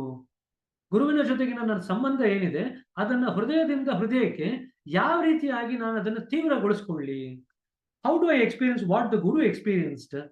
ಗುರು ತನ್ನ ಆಧ್ಯಾತ್ಮಿಕ ಸಾಧನೆಯಲ್ಲಿ ಏನೆಲ್ಲ ಅನುಭವಿಸಿದ್ನಲ್ಲ, ಅದನ್ನ ನಾನು ಯಾವ ರೀತಿ ಅನುಭವಿಸ್ಲಿ? What is my real identity? ನನ್ನ ನಿಜವಾದಂತ ಮೂಲ ಅಸ್ತಿತ್ವ ಅಂದ್ರೆ ಏನು? ಈ ರೀತಿಯಾದಂತ ಪ್ರಶ್ನೆಗಳು ನಮ್ಮ ಹೃದಯದಲ್ಲಿ ಆವರಿಸಲಿಕ್ಕೆ ಶುರು ಆಗುತ್ತೆ. ಇದು ಎರಡನೇ ತತ್ವ. ಮೂರನೇ ಗುಣ ಅಥವಾ ಮೂರನೆಯ ಗುಣ ವಿಶೇಷ 8ನೇ ಚಕ್ರದಲ್ಲಿ ವ್ಯಕ್ತವಾಗ್ತಕ್ಕಂಥದ್ದು a refined flavour of peace. ಇಲ್ಲಿ ಶಾಂತತೆಯ ಅನುಭವ ಆಗುತ್ತೆ. ನೀವು ಜ್ಞಾಪಕ ಇಟ್ಕೊಂಡಿರ್ಬೋದು, 2ನೇ ಚಕ್ರದಲ್ಲೂ ಕೂಡ ಶಾಂತತೆಯ ಅನುಭವ ಇದೆ. ಆದ್ರೆ ಈಗ 8ನೇ ಚಕ್ರದಲ್ಲಿ ಶಾಂತತೆಯ ಅನುಭವನು ಬರ್ತಾ ಇದೆ ಮತ್ತೊಮ್ಮೆ. ಆದ್ರೆ ಇಟ್ಸ್ ಎ ರಿಫೈನ್ಡ್ ಪೀಸ್. ಇದು ಜ್ಞಾಪಕ ಇಟ್ಕೊಳ್ರಿ. ಮೊದಲ 5 ಬಿಂದುವಿನಲ್ಲಿ ಏನೆಲ್ಲ ಕ್ಯಾರೆಕ್ಟರ್ಸ್ ಬರುತ್ತೆ, ಅದೇ ತತ್ವಗಳು, ಅದೇ ಒಂದು ಗುಣ ವಿಶೇಷತೆಗಳು ಉನ್ನತವಾದಂತ ಸ್ತರದಲ್ಲಿ 6ನೇ ಬಿಂದುವಿನಿಂದ 10ನೇ ಬಿಂದುವರೆಗೂ ಕೂಡ ಅದೇ ಕೂಡ ರಿಫೈನ್ಡ್ ಆಗಿ, ಸೂಕ್ಷ್ಮವಾಗಿ ಮತ್ತೊಮ್ಮೆ ನಮ್ಮ ಗ್ರಹಿಕೆಗೆ ಬರುತ್ತೆ. ಇನ್ ಕಾಂಟ್ರಾಸ್ಟ್ ಟು ದ 7th ಚಕ್ರ, ಈಗ 7ನೇ ಚಕ್ರದ ಬಗ್ಗೆ ಗುರುಗಳು ಉಲ್ಲೇಖ ಮಾಡ್ತಾರೆ. 7ನೇ ಚಕ್ರದಲ್ಲಿ ನಮಗೆ ಶಕ್ತಿ ಬಗ್ಗೆ ಸಾಕಷ್ಟು ಮಟ್ಟಿಗೆ ನಮಗೆ ಕುತೂಹಲ ಇರ್ತಿತ್ತು. ಆದ್ರೆ 8ನೇ ಚಕ್ರಕ್ಕೆ ಬರ್ತಿದ್ದಂಗೆನೆ ನಮಗೆ ಶಕ್ತಿ ಬಗೆಗಿನ ನಮ್ಮ ಕುತೂಹಲ ಮತ್ತೆ ಉತ್ಸಾಹ ಅದೆಲ್ಲ ಕೂಡ ಕರಗಿ ಹೋಗುತ್ತೆ. ಇವಾಗ one realises the difference between the power and the source of power. ಈಗ ಶಕ್ತಿ ಮತ್ತೆ ಶಕ್ತಿಯ ಮೂಲ, ಇದು ಎರಡರ ನಡುವೆ ಇರತಕ್ಕಂಥ ವ್ಯತ್ಯಾಸ ಯಾವಾಗ ಗೊತ್ತಾಗುತ್ತೆ. With the greatness of the source imprinted on one's heart, it brings a special flavor of peace. ಈಗ ಆ ಒಂದು ಕೇಂದ್ರ ಅಥವಾ ಮೂಲ ಅಂತ ನಾವೇನ್ ಕರಿತೀವಿ, ಅದರ ಒಂದು ಪ್ರಾಮುಖ್ಯತೆ, ಅಗಾಧತೆ ನಮ್ಮ ಹೃದಯಕ್ಕೆ ಅಚ್ಚು ಒತ್ತುತ್ತಿದ್ದಂಗೆನೆ ನಮಗೆ ವಿಶೇಷವಾದಂತ ಒಂದು ಶಾಂತತೆ ನಮಗೆ ಮನವರಿಕೆ ಆಗ್ಲಿಕ್ಕೆ ಅಥವಾ ಹೃದಯದಲ್ಲಿ ವ್ಯಕ್ತ ಆಗ್ಲಿಕ್ಕೆ ಶುರು ಆಗುತ್ತೆ. ಹಾಗಾದ್ರೆ ಇದು ಯಾವ ತರ ಇರುತ್ತೆ ಈ ಸ್ಥಿತಿ ಅಂದ್ರೆ, think of a freshness a person walking in the blazing sun would feel after a bath in the cool waters of a river. ತುಂಬಾ ಬಿಸಿಲಾಗಿದೆ, ಆ ಧಗೆ ಬಿಸಿಲಿನಲ್ಲಿ ನಡೆದು ನಿಮಗೆ ದಣಿವಾಗಿದೆ. ದಣಿವಾದಂತ ಒಂದು ಸ್ಥಿತಿನಲ್ಲಿ ನೀವು ತಣ್ಣನೇ ಆದಂತ ನದಿ ನೀರಿನಲ್ಲಿ ನೀವು ಮುಳುಗ್ತೀರ. ಆ ಮುಳುಗಿ ಎದ್ದಾಗ ನಿಮಗೆ ಎಷ್ಟು ನವನವೀನತೆ, ಉಲ್ಲಾಸ, ನಿಮ್ಗೆ ಆ ಫ್ರೆಶ್ನೆಸ್ ಏನ್ ಫೀಲ್ ಆಗುತ್ತಲ್ಲ, ಆ ಒಂದು ನವನವೀನತೆ ಈಗ ಈ ಒಂದು ಬಿಂದುವಿನಲ್ಲಿ ನಿಮಗೆ ಅನುಭವಕ್ಕೆ ಬರಲಿಕ್ಕೆ ಶುರು ಆಗುತ್ತೆ. The flavour of the peace at the 8th chakra rejuvenates you with its freshness. ಕನ್ನಡದಲ್ಲಿ ಹೇಳೋದಾಯ್ತು ಅಂದ್ರೆ ಫ್ರೆಶ್ನೆಸ್ ಅಂದ್ರೆ ತಾಜಾತನ. ಈ ಒಂದು 7ನೇ ಚಕ್ರದಲ್ಲಿ ಸಾಕಷ್ಟು ಮಟ್ಟಿಗೆ ಶಕ್ತಿ ಬಗ್ಗೆ ನಮಗೆ ಸಾಕಷ್ಟು ಸಂಚಲನ ಮೂಡಿರುತ್ತೆ. ಶಾಂತತೆ ಇರಲ್ಲ 7ನೇ ಚಕ್ರದಲ್ಲಿ, ಯಾಕೆಂದ್ರೆ ಅಮಿತವಾದಂತ ಶಕ್ತಿಯಿಂದ ಕೂಡಿರ್ತಕ್ಕಂಥದ್ದು. ಮತ್ತೆ ಸಾಕಷ್ಟು ಎಕ್ಸ್ಟೆಸಿ ಅಂತ ಹೇಳ್ತೀವಿ, ಭಾವೋದ್ರೇಕ, ಆ ಒಂದು ಸ್ಥಿತಿನಲ್ಲಿ ಕೂಡಿರ್ತಕ್ಕಂಥದ್ದು. ಆ ಒಂದು ಸ್ಥಿತಿನಿಂದ ನಾವು 8ನೇ ಚಕ್ರಕ್ಕೆ ಬಂದಿದ ತಕ್ಷಣ ಅಮಿತವಾದಂತ ಶಾಂತತೆ, 2ನೇ ಚಕ್ರಕ್ಕಿಂತ ಸಾಕಷ್ಟು ಆಳವಾದಂತ, ದಟ್ಟವಾದಂತ, ತೀವ್ರವಾದಂತ, ಸೂಕ್ಷ್ಮವಾದಂತ ಒಂದು ಶಾಂತತೆ 8ನೇ ಚಕ್ರದಲ್ಲಿ ನಮ್ಮ ಅನುಭವಕ್ಕೆ ಬರುತ್ತೆ. ಈ ಶಾಂತತೆಯಲ್ಲಿ ಏನಿರುತ್ತೆ? ತಾಜಾತನದಿಂದ ಕೂಡಿರುತ್ತೆ. All through the journey you experience peace at regular intervals. ಇದ್ರ ಬಗ್ಗೆ ಇನ್ನೊಂದ್ಸತಿ ಉಲ್ಲೇಖ ಮಾಡ್ತಾರೆ. 1ನೇ ಪಾಯಿಂಟ್ ನಲ್ಲಿ ಸಾಕಷ್ಟು ಮಟ್ಟಿಗೆ ಚಡಪಡಿಸುವಿಕೆ ಇರುತ್ತೆ. 2ನೇ ಪಾಯಿಂಟಿಗೆ ಬಂದ ತಕ್ಷಣ ಸ್ವಲ್ಪ ಮಟ್ಟಿಗೆ ಪೀಸ್ ಬರುತ್ತೆ.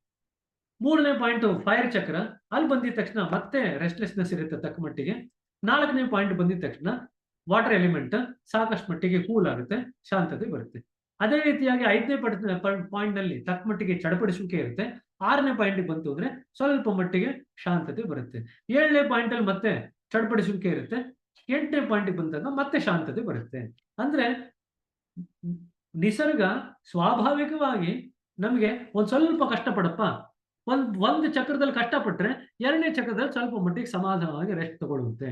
ಈ ರೀತಿಯಾಗಿ ಸ್ಟೆಪ್ ಬೈ ಸ್ಟೆಪ್ ಇಟ್ಟಿದೆ ಅಂತ ಬರೀತಾರೆ ದಾರ್ಜಿಯವರು. ಆದರೆ ಈ ಏನು ರೆಸ್ಟ್ಲೆಸ್ನೆಸ್ ಬರುತ್ತಲ್ವಾ, ಅಥವಾ ಚಡಪಡಿಸುವಿಕೆ ಬರುತ್ತಲ್ವಾ ಬೇರೆ ಬೇರೆ ಚಕ್ರಗಳಲ್ಲಿ, ಅದು ಬರ್ತಕ್ಕಂಥ ಕಾರಣ ಮಾತ್ರ ಬೇರೆ. ಆದರೆ ಆ ಒಂದು ರೆಸ್ಟ್ಲೆಸ್ನೆಸ್ ಚಕ್ರ ಆಗಿದ ತಕ್ಷಣ ನಮಗೆ ಮುಂದಿನ ಚಕ್ರದಲ್ಲಿ ಸಾಕಷ್ಟು ಮಟ್ಟಿಗೆ ಶಾಂತತೆಯ ಅಥವಾ ಸ್ಥಿರತೆಯ ಅನುಭವ ನಮಗೆ ಬರಲಿಕ್ಕೆ ಶುರು ಆಗುತ್ತೆ. ಸೊ 7ನೇ ಚಕ್ರದಲ್ಲೂ ಕೂಡ ಎಕ್ಸ್ಟೆಸಿ ಆಗಿರುತ್ತೆ, ಭಾವ ಪರವಶರಾಗಿರ್ತೀವಿ. ಆ ಭಾವ ಪರವಶತೆಯಿಂದ ಈಗ ನಾವು ಬಿಡಿಸ್ಕೊಂಡು ಶಾಂತತೆಯಲ್ಲಿ ನೆಲೆ ನಿಲ್ತೀವಿ. It's as if the nature has design the journey with pit stops. ಅಲ್ಲಲ್ಲಿ ಕೂತ್ಕೊಂಡು ಹೋಗಪ್ಪ. ನೀವು ತಿರುಪತಿ ಮೆಟ್ಲು ಹತ್ತಿರ್ಬೇಕಾದ್ರೆ ಪ್ರತಿ 100 ಮೆಟ್ಲು ಹತ್ತಿದ್ರೆ ಒಂದ್ ಕಡೆ ಒಂದು ಚೇರ್ ಹಾಕಿರ್ತಾನೆ, ಕೂತ್ಕೊಂಡು ಹೋಗಪ್ಪ, ಒಂದು ಸ್ವಲ್ಪ ಹೊತ್ತು 10 ನಿಮಿಷ ರೆಸ್ಟ್ ತಗೊಂಡು ಮತ್ತೊಂದು 100 ಮೆಟ್ಲು ಹತ್ತು, ಮತ್ತೆ ಕೂತ್ಕೋ. ನೇಚರು ಕೂಡ ನಮ್ಗೆ ಆಧ್ಯಾತ್ಮಿಕ ಪ್ರಗತಿಯಲ್ಲಿ ಇದೇ ರೀತಿ ಮಾಡಿದಂತೆ. 1 ಸ್ಟೆಪ್ ಹತ್ತು, 1 ಸ್ಟೆಪ್ ಕೂತ್ಕೋ, ಶಾಂತತೆ ಅನುಭವಿಸು. ಮತ್ತೆ 2ನೇ ಪಾಯಿಂಟ್ ನಲ್ಲಿ, 3ನೇ ಪಾಯಿಂಟ್ ನಲ್ಲಿ ಮತ್ತೆ ಒಂಚೂರು ರೆಸ್ಟ್ಲೆಸ್ನೆಸ್ ಅನುಭವಿಸು, 4ನೇ ಪಾಯಿಂಟ್ ನಲ್ಲಿ ರೆಸ್ಟ್ ಅನುಭವಿಸು. ಈ ರೀತಿಯಾಗಿರುತ್ತೆ. You see, the yogic tradition have a special name for inner peace and it is called as Atma Shanti. ಯೋಗದ ಭಾಷೆಯಲ್ಲಿ ಈ ಒಂದು ಶಾಂತತೆನ ದಾರ್ಜಿಯವರು ಆತ್ಮ ಶಾಂತಿ ಅಂತ ಕೂಡ ಕರೆದಿದ್ದಾರೆ. ವೇರ್ ಯುವರ್ ಆತ್ಮ ಫೈಂಡ್ಸ್ ಪೀಸ್. ಹಾಗಾದ್ರೆ ಇದುವರೆಗೂ ಇರ್ತಕ್ಕಂಥ ಶಾಂತತೆ ಎಲ್ಲಿತ್ತು? ಮನಸ್ಸಿನಲ್ಲಷ್ಟೇ ಇತ್ತು, ಹೃದಯದಲ್ಲಿ ತಕ್ಕ ಮಟ್ಟಿಗೆ ವ್ಯಕ್ತ ಆಗ್ತಾ ಇತ್ತು. ಆತ್ಮಶಾಂತಿ ಆಗಿರ್ಲಿಲ್ಲ. ಈಗ 8ನೇ ಚಕ್ರದಲ್ಲಿ ಬರ್ತಕ್ಕಂಥ ಶಾಂತತೆಗೆ ಆತ್ಮಶಾಂತಿ ಅಂತ ಕೂಡ ದಾರ್ಜಿಯವರು ಒಂದು ಹೆಸರನ್ನು ಕೊಟ್ಟಿದ್ದಾರೆ. Such peace is an outcome of the soul's confidence that the means chosen for the goal are proper. ಹಾಗಾದ್ರೆ ಈ ಆತ್ಮಶಾಂತತೆ ಯಾವಾಗ ವ್ಯಕ್ತ ಆಗುತ್ತೆ? ನಾನು ಇವಾಗ ಒಂದು ಗುರಿ ಎಡೆಗೆ ಹೋಗ್ತಾ ಇದ್ದೀನಿ. ಆ ಗುರಿ ಎಡೆಗೆ ಹೋಗ್ಬೇಕಾದ್ರೆ ನಾನು ಹಿಡಿದಿರ್ತಕ್ಕಂಥ ದಾರಿ ಸರಿಯಾಗಿದೆ ಅಂತ ತೋರಿಸುವಂತ ಒಂದು ರೀತಿನಲ್ಲಿ ನಮ್ಗೆ ಯಾವಾಗ ಅನುಭವಕ್ಕೆ ಬರುತ್ತೆ, ಆಗ ನಮಗೆ ಆತ್ಮಶಾಂತಿಯ ಅನುಭವ ಬರುತ್ತೆ. If they were not, we would not find ಆತ್ಮಶಾಂತಿ. ಹಾಗಾದ್ರೆ ಈ ದಾರಿ ಸರಿ ಇಲ್ಲದೆ ಇದ್ರೆ ನಮ್ಗೆ ಆತ್ಮಶಾಂತಿಯ ಅನುಭವ ಬರಲ್ಲ. So that is why at regular intervals the soul conveys a message of peace, seeing the assurance of growth. ಸರಿಯಾದ ದಾರಿಲಿ ಇದೆಯಾ, ಎಲ್ಲೂ ಹೋಗ್ಬೇಡ, ಇದೇ ಮಾರ್ಗನ ಹಿಡ್ಕೊಂಡಿರು, ನೀ ಗುರಿವರೆಗೂ ತಲುಪ್ತೀಯ ಅಂತ ಆತ್ಮ ಅವಾಗ ನಿಮ್ಗೆ ಒಳಗಡೆಯಿಂದ ನಿಮ್ಗೆ ಸೂಚನೆ ಕೊಡ್ತಾ ಇರುತ್ತೆ. ಹೇಳಕ್ಕೆ ಆಗ್ತಲ್ಲ ಇದೇನಾಯ್ತು. By the time you come to the 7th chakra, the peace has actualized. ಅದು ಪೂರ್ಣವಾಗಿ ವ್ಯಕ್ತ ಆಗ್ಬಿಟ್ಟಿದೆ. You can say the soul is now at a reasonable height from where you see and feel reassured. ಈಗ ಎಷ್ಟು ಮಟ್ಟಿಗೆ ಮೇಲ್ಗಡೆ ಹತ್ತಿದ್ದೀರಾ ಅಂದ್ರೆ, ಯಾವ್ದು ಎಷ್ಟು ಮಟ್ಟಿಗೆ ನೀವು ಮೇಲ್ಗಡೆ ಹತ್ತಿದ್ದೀರಾ ಅಂದ್ರೆ, ಮೇಲ್ಗಡೆಯಿಂದ ಕೆಳಗಡೆ ನೋಡಿದಾಗ ನಮ್ಮ ಮನಸ್ಸಿನಲ್ಲಿ ಸಾಕಷ್ಟು ಮಟ್ಟಿಗೆ ಇಲ್ಲಿವರೆಗೂ ಬಂದಿರತಕ್ಕಂಥ ದಾರಿ ಸರಿಯಾಗಿದೆ ಅಂತ ಅನ್ಸುತ್ತೆ. ಇಲ್ಲಿವರೆಗೂ ನಾನು ಇಷ್ಟು ಸುಲಭವಾಗಿ ಬಂದಿದ್ದೀನಿ ಗುರುಗಳ ಕೃಪೆಯಿಂದ ಅಂದ್ರೆ, ಈಗ ನಾನು ಗುರುಗಳಿಗೆ ಗಂಟು ಮುಟ್ಟೆ ಎಲ್ಲ ಕೊಡ್ತಾ ಇದ್ದೀನಿ. ಸೊ ಗಂಟು ಮುಟ್ಟೆ ಎಲ್ಲ ಕೊಟ್ಟ ಮೇಲೆ ಇನ್ನೂ ಸುಲಭವಾಗಿ ಇನ್ನು ಮುಂದಕ್ಕೆ ಹೋಗ್ಬೋದು ಅನ್ನೋ ಒಂದು ಮನೋಭಾವ ನಮ್ಮ ಹೃದಯದಲ್ಲಿ ತನಗೆ ತಾನಾಗಿ ಉತ್ಪತ್ತಿ ಆಗುತ್ತೆ. ಇದು ಉತ್ಪತ್ತಿ ಆದಾಗ ಆತ್ಮಶಾಂತಿ ಅನ್ನೋದು ತನಗೆ ತಾನಾಗೆ ವ್ಯಕ್ತ ಆಗುತ್ತೆ. Yes, Now I have made my way up. It is an extraordinary condition to have. ಇಷ್ಟು ಹತ್ತಿದ್ದೀನಿ ನಾನು ಆಧ್ಯಾತ್ಮಿಕ ಪ್ರಗತಿಯಲ್ಲಿ, ಆಧ್ಯಾತ್ಮಿಕ ಬೆಟ್ಟದಲ್ಲಿ ಇಷ್ಟರವರೆಗೆ ನಾನು ಕ್ರಮಿಸ್ಕೊಂಡು ಬಂದಿದ್ದೀನಿ, ಹತ್ಕೊಂಡು ಬಂದಿದ್ದೀನಿ. ಇನ್ನು ಮುಂದೂ ಕೂಡ ಇದೇ ಗೈಡ್ ನಾನು ಹಿಡ್ಕೊಂಡ್ರೆ, ಇದೇ ಗುರುಗಳನ್ನ ನಾನು ಹಿಡ್ಕೊಂಡ್ರೆ ಸಹಪಾಠಿಯಾಗಿ, ಅವರು ನನ್ನನ್ನ ತುದಿವರೆಗೂ ಕರ್ಕೊಂಡು ಹೋಗೋದ್ರಲ್ಲಿ ಯಾವುದೇ ರೀತಿಯಾದಂತ ಅನುಮಾನ ನನ್ನಲ್ಲಿ ಇಲ್ಲ ಅನ್ನೋದು ನಮಗೆ ಮೂಡುತ್ತೆ. ಯಾರೊಬ್ರು ಮೆಸೇಜ್ ಹಾಕಿದ್ದೀರಾ, ದಾಜಿಯವರ ಸಿಟ್ಟಿಂಗ್ 6:15 ಅಂತ. ನನಗೂ ನೆನಪಿದೆ, ಚಿಂತೆ ಮಾಡಬೇಡಿ. 6:14 ಆಗಿದೆ. ನಿಮಗೆ ದಾಜಿಯವರ ಸಿಟ್ಟಿಂಗ್ ಪ್ರಿಪೇರ್ ಆಗ್ಲಿಕ್ಕೆ ಸಾಕಷ್ಟು ಸಮಯ ಕೊಟ್ಟೇನೆ ನಿಲ್ಲಿಸ್ತೀನಿ. The matrix moment renunciation evolves. ಈಗ 2ನೇ ಪಾಯಿಂಟ್ ನಲ್ಲಿ ನಮಗೆ ವೈರಾಗ್ಯ ಬಂದಿರುತ್ತೆ. ಇಲ್ಲಿ 8ನೇ ಬಿಂದುವಿನಲ್ಲಿ ಪರವೈರಾಗ್ಯ ಅಂತ ಕರಿತೀವಿ ಇದನ್ನ. ಸೊ ದೇರ್ ಆರ್ 2 ವೈರಾಗ್ಯಸ್, ವೈರಾಗ್ಯ ಅಂಡ್ ಪರವೈರಾಗ್ಯ. ಶಾಂತತೆಯಲ್ಲೂ ಕೂಡ ನೀವು ಇದನ್ನು 2 ಅಂತ ಹೇಳ್ಬೋದು, ಶಾಂತತೆ ಮತ್ತೆ ಪರಾಶಾಂತತೆ. ಆ ಪರಾಶಾಂತತೆಗೇನೆ ದಾಜಿಯವರು ಆತ್ಮಶಾಂತತೆ ಅಂತ ಹೇಳ್ತಾ ಇದ್ದಾರೆ, ಸರಿನಾ? ಸೊ ಇಲ್ಲಿ ಏನಾಗುತ್ತೆ, ಯು ರಿಮೆಂಬರ್ ದಟ್ ಅದು ಮ್ಯಾಟ್ರಿಕ್ಸ್ ಬಗ್ಗೆ ಹೇಳ್ತಾರೆ, C it for what it is. ಏನಿದೆ ಅದನ್ನ ಇರೋ ರೀತಿನಲ್ಲೇ ನೋಡ್ರಿ ಅನ್ನೋದಂತ ಹೇಳ್ತಾರೆ ಮ್ಯಾಟ್ರಿಕ್ಸ್ ನಲ್ಲಿ. 8ನೇ ಚಕ್ರದಲ್ಲಿ ಅದೇ ರೀತಿಯಾದಂತ ನಮಗೆ ಅನುಭವಕ್ಕೆ ಬರುತ್ತೆ. When you access the 8th chakra, you develop an inner condition where the deeper meaning and the purpose of the life becomes clear. ಜೀವನಕ್ಕೆ ಏನು ಅರ್ಥ ಇದೆ, ಆ ಜೀವನದ ಒಳ ಅರ್ಥ ಏನಿದೆ ನಮಗೆ ಈಗ ತಕ್ಕ ಮಟ್ಟಿಗೆ ಸ್ಪಷ್ಟವಾಗಿ ಗೋಚರ ಆಗ್ಲಿಕ್ಕೆ ಶುರು ಆಗುತ್ತೆ. ಇದನ್ನ ನಾನು ಆವಾಗಲೇ ಹೇಳಿದ್ನಲ್ಲ, ನಾವು ಹೊರಮುಖವಾಗಿ ನೋಡಲ್ಲ ಜೀವನದ ಅರ್ಥಕ್ಕೆ, ಒಳಮುಖವಾಗಿ ನಾವು ನೋಡ್ತೀವಿ. You comprehend the reasons for the likes and dislikes, the role of the desires, the need for generosity, the value of sacrifice, the importance of humility, and many other concepts finally fall into place. ಇದುವರೆಗೂ ನಮಗೆ ಇಷ್ಟ ಅನಿಷ್ಟಗಳು ಯಾಕಿತ್ತು ನನ್ನ ಜೀವನದಲ್ಲಿ, ನಾನು ತ್ಯಾಗ ಯಾಕೆ ಮಾಡಬೇಕಾಗಿತ್ತು, ವಿನಮ್ರತೆ ಯಾಕೆ ಬೆಳೆಸ್ಕೋಬೇಕಾಗಿತ್ತು, ಆಸೆಗಳು ನನ್ನ ಜೀವನದಲ್ಲಿ ಏನು ತನ್ನ ಪಾತ್ರ ವಹಿಸಿತ್ತು, ಸ್ವೀಕರಿಸುವ ಮನೋಭಾವ ಮತ್ತೆ ಹೃದಯ ವೈಶಾಲ್ಯದ ಮನೋಭಾವ ನನ್ನ ಜೀವನದಲ್ಲಿ ಯಾವ ರೀತಿ ತನ್ನ ಒಂದು ಪಾತ್ರವನ್ನು ವಹಿಸಿತ್ತು, ಇವೆಲ್ಲವೂ ಕೂಡ ಎಲ್ಲವೂ ತನ್ನದೇ ಆದಂತ ಜಾಗದಲ್ಲಿ ಈಗ ಬೀಳಲಿಕ್ಕೆ ಶುರು ಆಗುತ್ತೆ. You recognise their necessity and that recognition defines the renunciation. ಇವೆಲ್ಲದರ ಇಂಪಾರ್ಟೆನ್ಸ್ ನಿಮಗೆ ಗೊತ್ತಾಗುತ್ತೆ. ನಾನು ಇದುವರೆಗೂ ಹಿಂಗಿದ್ದಿದ್ರಿಂದ ನನಗೇನು ಉಪಯೋಗ ಆಯ್ತು, ಇದುವರೆಗೂ ನಾನು ಇಂಥದನ್ನೆಲ್ಲ ಇಷ್ಟಪಡ್ತಿದ್ದೆ, ಅದರಿಂದ ನನಗೇನು ಆಧ್ಯಾತ್ಮಿಕ ಪ್ರಗತಿಯಲ್ಲಿ ಉಪಯೋಗ ಆಯ್ತು, ಇವೆಲ್ಲದರ ಒಳ ಅರ್ಥ ನಮಗೆ ಇವಾಗ ಗೋಚರ ಆಗುತ್ತೆ. ಯಾವಾಗ ಈ ಒಳ ಅರ್ಥ ಗೋಚರ ಆಗುತ್ತೆ, ಇದನ್ನ ನಾನು ಇನ್ಸೈಟ್ ಅಂತ ಕರೆದೆ. ಅವಾಗಲೇ I told inspiration and insight ಅಂತ ಹೇಳಿದ್ನಲ್ಲ, ಒಳ ಅರ್ಥ. So inner meaning, hidden meaning or deeper meaning to life. ಆ ಒಳ ಅರ್ಥ ಏನಿದೆ ನಮಗೆ ಗೊತ್ತಾಗ್ತಿತ್ತು ತಕ್ಷಣದಂಗೆ ನಮಗೆ ಇದುವರೆಗೂ ಜೀವನದಲ್ಲಿ ನಡೆದಿರತಕ್ಕಂಥ ಎಲ್ಲ ವಿದ್ಯಮಾನಗಳಿಗೂ ಕೂಡ ನಮ್ಮ ಜೀವನದಲ್ಲಿ ತನ್ನದೇ ಆದಂತ ಸ್ಥಾನ ಇತ್ತು. ಯಾವುದನ್ನು ನಾವು ದೂಷಣೆ ಮಾಡುವಂತ ಅಗತ್ಯ ಇಲ್ಲ ಅನ್ನೋದು ನಮ್ಮ ಮನಸ್ಸಿಗೆ ವೇದ್ಯ ಆಗುತ್ತೆ.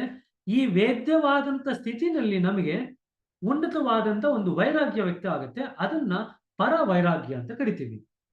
So far the renunciation has grown at each level has your journey becoming more refined. ಪ್ರತಿಯೊಂದು ಬಿಂದುವಿನಿಂದ ಚಕ್ರದಿಂದ ಮತ್ತೊಂದು ಚಕ್ರಕ್ಕೆ ಹೋಗ್ತಿದ್ದಂಗೆ ನಮ್ಮ ವೈರಾಗ್ಯ ಬೆಳೆದಿದೆ. ಆದರೆ ಇಲ್ಲಿ ವೈರಾಗ್ಯ ಅಂದ್ರೆ ಏನು? Renunciation is not the non possession of things but non attachment to them, but a loving detachment from where you are involved but not ensnared. ಇಲ್ಲಿ ವೈರಾಗ್ಯದ ಒಂದು ಡೆಫಿನೇಷನ್ ನ ಕೊಡ್ತಾರೆ ಇಲ್ಲಿ. ರಿನೌನ್ಸಿಯೇಷನ್ ಅಂದ್ರೆ ಏನಪ್ಪಾ ಅಂದ್ರೆ, ವೈರಾಗ್ಯ ಅಂದ್ರೆ ಯಾವ ವಸ್ತುಗಳು ಬೇಡ ಅನ್ನೋದಲ್ಲ, ಆದ್ರೆ ಯಾವ ವಸ್ತುಗೂ ಅಂಟ್ಕೊಂಡೇ ಇರತಕ್ಕಂಥ ಸ್ಥಿತಿ. ಅಂಟ್ಕೊಳ್ದೇ ಇರೋದು ಅಂದ್ರೆ ಪ್ರೇಮಪೂರ್ವಕವಾಗಿ ಬೇರ್ಪಟ್ಟಿರ್ತಕ್ಕಂಥ ಸ್ಥಿತಿ. ಅದರ ಜೊತೆಯಾಗಿ ಇದೀರ, ಆದ್ರೆ ಅದರಿಂದ ನೀವು ಕರಗಿ ಹೋಗಲ್ಲ. ಜೊತೆಯಲ್ಲಿದ್ದೀರಾ, ಪ್ರೇಮಪೂರ್ವಕವಾಗಿದ್ದೀರಾ, ಅಂಟ್ಕೊಂಡಿಲ್ಲ, ಆದ್ರೆ ಅದರಲ್ಲಿ ಕಳೆದು ಹೋಗಲ್ಲ, ಕಳೆದು ಹೋಗದೆ ಇರತಕ್ಕಂಥ ಸ್ಥಿತಿ. ಇದನ್ನ ದಾಜಿಯವರು ರಿನೌನ್ಸಿಯೇಷನ್ ಅಂತ ಬರೀತಾರೆ. If somebody wants to know the definition of renunciation, these 2 lines give you the definition of renunciation. But the renunciation developed up to this point has a subtle aversion to the world. There is a feeling of avoidance. ನಕಾರಾತ್ಮಕ ಧೋರಣೆ ಇತ್ತು. ತಿರಸ್ಕರಿಸುವ ಒಂದು ಧೋರಣೆ ಇತ್ತು ಇದುವರೆಗೂ ಕೂಡ. ಜಗತ್ತಿನ ಬಗ್ಗೆ ಯಾವುದೋ ಒಂದು ತಿರಸ್ಕಾರವಾದಂತ ಮನೋಭಾವ ಇತ್ತು. ಆದ್ರೆ 8ನೇ ಚಕ್ರದಲ್ಲಿ ಬರ್ತಕ್ಕಂಥ ಏನು ವೈರಾಗ್ಯ ಇದೆಯಲ್ಲ, ಆ ತಿರಸ್ಕಾರದ ಮನೋಭಾವನೆಲ್ಲ ತೊಡೆದು ಹಾಕ್ಬಿಡುತ್ತೆ. Renunciation evolves into another state called as self withdrawal. So ಇಲ್ಲಿ ನನ್ನ ಸೆನ್ಸಸ್ ಇಂದ ಏನಿದೆ ನಾ ಎಲ್ಲ ಕೂಡ ವಿಡ್ರಾ ಮಾಡ್ಕೊಂಡ್ಬಿಡ್ತೀವಿ. ಬಿಕಾಸ್ ಇಲ್ಲಿ ಆತ್ಮಶಾಂತಿ ಅಂತ ಹೇಳಿದ್ರಲ್ಲ, ಸೋಲ್ ಕಾನ್ಶಿಯಸ್ನೆಸ್. ಆತ್ಮಶಾಂತಿ ಅಂದ್ರೆ peace at the level of the soul. ಇಲ್ಲಿ ಸೋಲ್ ಕಾನ್ಶಿಯಸ್ನೆಸ್. ಇದುವರೆಗೂ ಕೂಡ ನಿಮಗೆ ಬಾಡಿ ಕಾನ್ಶಿಯಸ್ನೆಸ್ ಆಯ್ತು, ಮೈಂಡ್ ಕಾನ್ಶಿಯಸ್ನೆಸ್ ಆಯ್ತು. 8 ಚಕ್ರದಲ್ಲಿ ಸೋಲ್ ಕಾನ್ಶಿಯಸ್ನೆಸ್ ಬರುತ್ತೆ. ಆ ಸೋಲ್ ಕಾನ್ಶಿಯಸ್ನೆಸ್ ಇಂದ ನಿಮ್ಮ ಕೆಳಗಿನ ಸ್ತರದ ನಾನು ಏನಿದೆ, ಸೋಲ್ ಇದೆ, ಅದರಿಂದ ನಿಮ್ಮನ್ನು ನೀವು ಬಿಡಿಸ್ಕೊಂಡ್ಬಿಡ್ತೀರಾ. ಇದಕ್ಕೆ ನಾವು ಸಂಸ್ಕೃತದಲ್ಲಿ ಉಪಾರತಿ ಅಂತ ಕೂಡ ಕರಿತೀವಿ. ಇಲ್ಲಿ ಈ ಒಂದು ಉಪಾರತಿನಲ್ಲಿ ನಮ್ಮ ಎಲ್ಲ ಆಸೆ ಆಕಾಂಕ್ಷೆಗಳಿಂದ ನಾವು ದೂರ ಇರ್ತೀವಿ. Even those pertaining to the next world. ಇದುವರೆಗೂ ನಮ್ಗೆ ಈ ಲೋಕದಿಂದ ಹಿಡಿದು ಒಂದು ಬೇರೆ ಬ್ರೈಟರ್ ವರ್ಲ್ಡ್ ಇದೆಯಂತೆ, ಅಲ್ಲಿಗೆ ಹೋಗ್ಬೇಕು ಅಂತ ಆಸೆ ಇತ್ತು. ಇಲ್ಲಿಗೆ ಉಪಾರತಿ ಬಂದಾಗ, ಸೆಲ್ಫ್ ವಿಡ್ರಾಲ್ ಆದಾಗ, ನಮಗೆ ಕೆಳಗಿನ ಲೋಕನೂ ಬೇಡ, ಮೇಲಿನ ಲೋಕನೂ ಬೇಡ, ಯಾವ ಲೋಕದ ಆಸೆ ಕೂಡ ನಮ್ಮಲ್ಲಿ ಇವಾಗ ಇರಲ್ಲ. Your mind is now centred on the absolute. Your senses are completely purified. ಈ ಸ್ತರಕ್ಕೆ ಬಂದಾಗ ನಮ್ಮ ಸೆನ್ಸ್ ಆರ್ಗನ್ಸ್ ಅಂತ ಏನಿದೆ ಅದೆಲ್ಲವೂ ಸಹ ಪವಿತ್ರತೆಯಿಂದ ಕೂಡಿರುತ್ತೆ. ನಮ್ಮ ಇಡೀ ಒಂದು ಮನಸ್ಸು ಮತ್ತೆ ಹೃದಯ ಕೇಂದ್ರದ ಮೇಲೆ, ಮೂಲದ ಮೇಲೆ ಕೇಂದ್ರೀಕೃತವಾಗಿರುತ್ತೆ. You use them for the purpose they are meant for. ಈಗೆಲ್ಲ ನಮ್ಮ ಸೆನ್ಸ್ ಆರ್ಗನ್ಸ್ ಏನಿದೆಯಲ್ಲ, ಕಣ್ಣು, ಕಿವಿ, ಮೂಗು, ನಾಲ್ಗೆ ಮತ್ತೆ ಚರ್ಮ, ಇದು ಯಾವುದಕ್ಕೆ ಭಗವಂತ ಕೊಟ್ಟಿದನೋ ಅಷ್ಟಕ್ಕಷ್ಟೇನೆ ಉಪಯೋಗಿಸ್ತೀವಿ. ಬೇರೆ ಇನ್ಯಾವುದಕ್ಕೂ ನಾವು ಉಪಯೋಗಿಸಲ್ಲ. ಅಂದ್ರೆ ಈ 5 ಸೆನ್ಸ್ ಆರ್ಗನ್ಸ್ ಏನಿದೆ, ಆ 5 ಕೂಡ ನಮ್ಮನ್ನ ಗುರಿ ಎಡೆಗೆ ತಲುಪಿಸ್ಲಿಕ್ಕೆ, ಗುರಿ ಎಡೆಗೆ ವೇಗವಾಗಿ ತಲುಪಿಸ್ಲಿಕ್ಕೆ ಅಷ್ಟೇನೆ ನಾವು ಉಪಯೋಗಿಸ್ತೀವಿ. ಇನ್ಯಾವುದ್ರ ಕಡೆ ಕೂಡ ಮನಸ್ಸಿನ ಗಮನನ ಹರಿಸ್ಲಿಕ್ಕೆ ನೀವು ಇಷ್ಟಪಡಲ್ಲ. ಬೇರೆ ಕಡೆ ಹರಿಸ್ಲಿಕ್ಕೆ ಹೋಯ್ತು ಅಂತಂದ್ರೆ ಅದು ಒಂದು ರೀತಿ ರಿಪಲ್ಷನ್ ಆಗುತ್ತಂತೆ, ಒಂದು ಶಾಕ್ ಹೊಡೆದಂಗೆ ಆಗುತ್ತೆ. ಎಲ್ಲೋ ತಪ್ಪು ಮಾಡ್ತಿದ್ಯಾ ಅಂತ ತಕ್ಷಣ ಹೃದಯ ಹೇಳ್ತೇನೆ, ಓ ಇದನ್ನ ಇದಕ್ಕೆ ಉಪಯೋಗಿಸ್ತಿದ್ಯಾ, ಇದನ್ನ ಉಪಯೋಗಿಸ್ಬಾರ್ದು, ಸರಿಯಾದ ರೀತಿ ಇದನ್ನು ಉಪಯೋಗಿಸು ಅಂತ ಹೇಳಿ ಹೃದಯ ಎಚ್ಚರಿಕೆ ಗಂಟೆನಲ್ಲಿ ಬಾರಿಸುತ್ತೆ. In self withdrawal, whatever work you do, there is a balance between all the senses and faculties. So ನಮ್ಮ ಸೆನ್ಸ್ ಆರ್ಗನ್ಸ್ ಏನಿದೆ, ಅದು ಕೆಲಸ ಮಾಡ್ತಕ್ಕಂಥ ರೀತಿ ಏನಿದೆ, ಅವೆಲ್ಲವೂ ಕೂಡ ಒಂದು ಸಮತ್ವದಿಂದ ಕೂಡಿರುತ್ತೆ.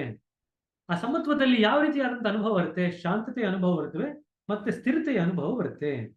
ಆ ಸ್ಥಿರತೆಯ ಅನುಭವ ಬಂದಾಗ ಅದು ನಿಮ್ಮ ಹೃದಯದ ಮೇಲೆ, ಮನಸ್ಸಿನ ಮೇಲೆ ಯಾವುದೇ ಛಾಪನ್ನು ಬಿಡೋದಿಲ್ಲ. You feel as if the whole world is a dream. ಇಡೀ ಜಗತ್ತು ಒಂದು ಕನಸಿನ ರೂಪದಲ್ಲಿ ನಿಮಗೆ ಗೋಚರ ಆಗುತ್ತೆ. Modern day psychologist say that ಅದು ನಿರಂತರವಾಗಿ ಚಲನೆ ಇರತಕ್ಕಂಥ, ಹರಿತಾ ಇರತಕ್ಕಂಥ ಸ್ಥಿತಿ ಅಂತ ಅದನ್ನ ಹೇಳ್ತಾರೆ. It's A feeling of effortless concentration. ಯಾವುದ್ರ ಮೇಲೂ ಪ್ರಯತ್ನ ಇಲ್ದಿರೇನೆ ಅಪ್ರಯತ್ನವಾಗಿ ನಾವು ಏಕಾಗ್ರತೆನ ಮಾಡಬಹುದು. ನಾವು ಯಾವ ಕೆಲಸ ಮಾಡಿದ್ರು ಕೂಡ ಅದರಲ್ಲಿ ಖುಷಿನ ಪಡಬಹುದು. Self withdrawal is a superlative flow state. ಅದು ಅತ್ಯಂತ ವೇಗವಾಗಿ ಹರಿತಾ ಇರತಕ್ಕಂಥ ಹರಿವಿನ ಸ್ಥಿತಿ ಅಂತ ಬರೀತಾರೆ. To allow self withdrawal to mature you must cultivate moderation. ಹಾಗಾದ್ರೆ ಈ ಸೆಲ್ಫ್ ವಿಡ್ರಾಲ್, ವೈರಾಗ್ಯ ಇದ್ದಿದ್ದು ಸೆಲ್ಫ್ ವಿಡ್ರಾಲ್ ಆಯ್ತು. ಸೆಲ್ಫ್ ವಿಡ್ರಾಲ್ ಇದ್ದಿದ್ದು ಮುಂದಿನ ಹಂತಕ್ಕೆ ಹೋದಾಗ ಮಾಡರೇಷನ್ ಆಗುತ್ತೆ. ಮಾಡರೇಷನ್ ಅಂದ್ರೆ ಮಿತತ್ವ. Moderations means balance in all senses and faculties, nothing more or less than what is naturally required for the time at any specific purpose without any slighted impression on the mind. ಆ ಸಮಯದಲ್ಲಿ ಏನ್ ಕೆಲಸ ಮಾಡ್ಲಿಕ್ಕೆ ಎಷ್ಟು ಬೇಕೋ ಅಷ್ಟನ್ನೇ ಉಪಯೋಗಿಸ್ತೀವಿ. ಎಲ್ಲ ನಮ್ಮ ಸೆನ್ಸ್ ಆರ್ಗನ್ಸು, ಅದಕ್ಕೆ ಕೂಡಿರ್ತಕ್ಕಂಥ ಎಲ್ಲ ಅಂಗಗಳು ತಮ್ಮ ಕೆಲಸಗಳನ್ನ ಯಾವುದು ಸಮರ್ಪಕವಾಗಿ ಮಾಡಬೇಕು, ಅಪ್ರಯತ್ನವಾಗಿ ಸಮರ್ಪಕವಾಗಿ ಕೆಲಸ ಮಾಡ್ಲಿಕ್ಕೆ ಸಾಧ್ಯ ಆಗುತ್ತೆ. ಯಾವ ರೀತಿ ಮನಸ್ಸಿನ ಮೇಲೆ, ಹೃದಯದ ಮೇಲೆ ಯಾವ ಛಾಪನ್ನು ಬಿಡದೇ ಇರುವಂತ ರೀತಿಯಲ್ಲಿ ಕೆಲಸ ಮಾಡಲಿಕ್ಕೆ ಶುರು ಆಗುತ್ತೆ. Moderation is a characteristic of nature and the essence of spirituality. ಇದು ನಮ್ಮ ನಿಸರ್ಗದ ಒಂದು ಅವಿಭಾಜ್ಯ ಒಂದು ಚಿಹ್ನೆ, ಮತ್ತೆ ಅದರ ಒಂದು ಮೂಲ ಸತ್ವ. Practising gentle and politely. ಈಗ ಮಾತಾಡಬೇಕಾದ್ರೆ ಸವಿನಯವಾಗಿ ಮಾತಾಡ್ತೀವಿ, ಬೇರೆಯವ್ರ ಜೊತೆ ವಿನಯಪೂರ್ವಕವಾಗಿ ಅವ್ರ ಜೊತೆ ನಾವು ಒಡನಾಡ್ತೀವಿ, ಬೇರೆಯವ್ರನ್ನ ಪ್ರೇಮಪೂರ್ವಕವಾದಂಥ ದೃಷ್ಟಿನಲ್ಲಿ ನೋಡ್ತೀವಿ, ಗುರು ಹಿರಿಯರನ್ನ ಭಕ್ತಿ ದೃಷ್ಟಿನಲ್ಲಿ ನೋಡ್ತೀವಿ. ಮತ್ತೆ ಬೇರೆ ಯಾರು ನಮ್ಗೆ ತಪ್ಪು ಮಾಡ್ತು ಅಂದ್ರೆ ಅವರಿಗೆ ದ್ವೇಷ ಸಾಧನೆ ಮಾಡದೇ ಇರತಕ್ಕಂಥ ದೃಷ್ಟಿನಲ್ಲಿ ಅವ್ರನ್ನ ನೋಡೋದು. ಇವೆಲ್ಲವೂ ಕೂಡ ನಿಮ್ಮಲ್ಲಿ ಆ ಸೆಲ್ಫ್ ವಿಡ್ರಾಲ್ ಅನ್ನೋ ಸ್ಟೇಜು ನಿಮಗೆ ಕರಗತ ಆಗಿದೆ ಅನ್ನೋದನ್ನ ದ್ಯೋತಕ ಮಾಡುತ್ತೆ ಅಂತ ದಾಜಿಯವರು ಹೇಳ್ತಾರೆ. ಇನ್ನು 8ನೇ ಬಿಂದುವಿನಲ್ಲಿ ಇನ್ನು ಕೆಲವು ವಿಶೇಷ ಪಾಯಿಂಟ್ಸ್ ಇದೆ. ಚಿತ್ತಲೇಖು, ಪಾಯಿಂಟ್ ಆಫ್ ನಾಲೆಡ್ಜು, ಜ್ಞಾನದ ಬಿಂದು ಮತ್ತೆ ಪಾಯಿಂಟ್ ಆಫ್ ಪ್ಯಾಷನ್. ಈ 3 ಪಾಯಿಂಟ್ಸ್ನ ನಾವು ಮುಂದಿನ ಅಧ್ಯಾಯದಲ್ಲಿ ಸ್ವಲ್ಪ ಮಟ್ಟಿಗೆ ಉಲ್ಲೇಖ ಮಾಡಿಕೊಂಡು ತದನಂತರ 9ನೇ ಬಿಂದುಗೆ ಹೋಗೋಣಂತೆ.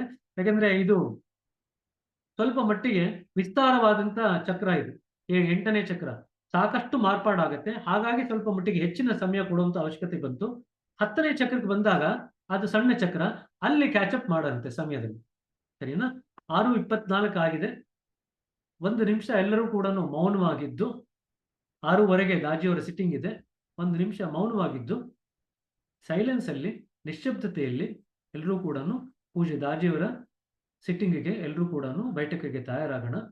ಯಾರ್ಯಾರು ಇವತ್ತೆಲ್ಲರೂ ಬಂದು ಅಧ್ಯಾಯದಲ್ಲಿ ಭಾಗವಹಿಸಿದ್ದೀರೋ, ಚರ್ಚೆನಲ್ಲಿ ಭಾಗವಹಿಸಿದ್ದೀರೋ ನಿಮ್ಮೆಲ್ರಿಗೂ ಕೂಡ ವಂದನೆಗಳು. ಶುಭರಾತ್ರಿ. ಮುಂದಿನ ಭಾನುವಾರ ಇದೇ ರೀತಿಯಾಗಿ ಮುಂದಿನ ಅಧ್ಯಾಯನ ನಾವು ಕಂಟಿನ್ಯೂ ಮಾಡೋಣ. 8ನೇ ಚಕ್ರದ ಏನು ಯಾವ ಭಾಗ ಮಿಕ್ಕಿದೆ ಅದನ್ನ ಮುಗಿಸಿ ಮುಂದಿನ 9ನೇ ಚಕ್ರಕ್ಕೆ ನಾವು ಮುಂದುವರಿಯೋಣ. ಎಲ್ರಿಗೂ ಕೂಡ ಶುಭರಾತ್ರಿ. ನಮಸ್ಕಾರ. ಥ್ಯಾಂಕ್ಸ್ ಅಣ್ಣ. ಥ್ಯಾಂಕ್ಸ್. ಎಲ್ಲ ರೆಡಿ ಆಗ್ರಿ ಇವಾಗ, ಸರಿನಾ? ಥ್ಯಾಂಕ್ಸ್. ಥ್ಯಾಂಕ್ಸ್.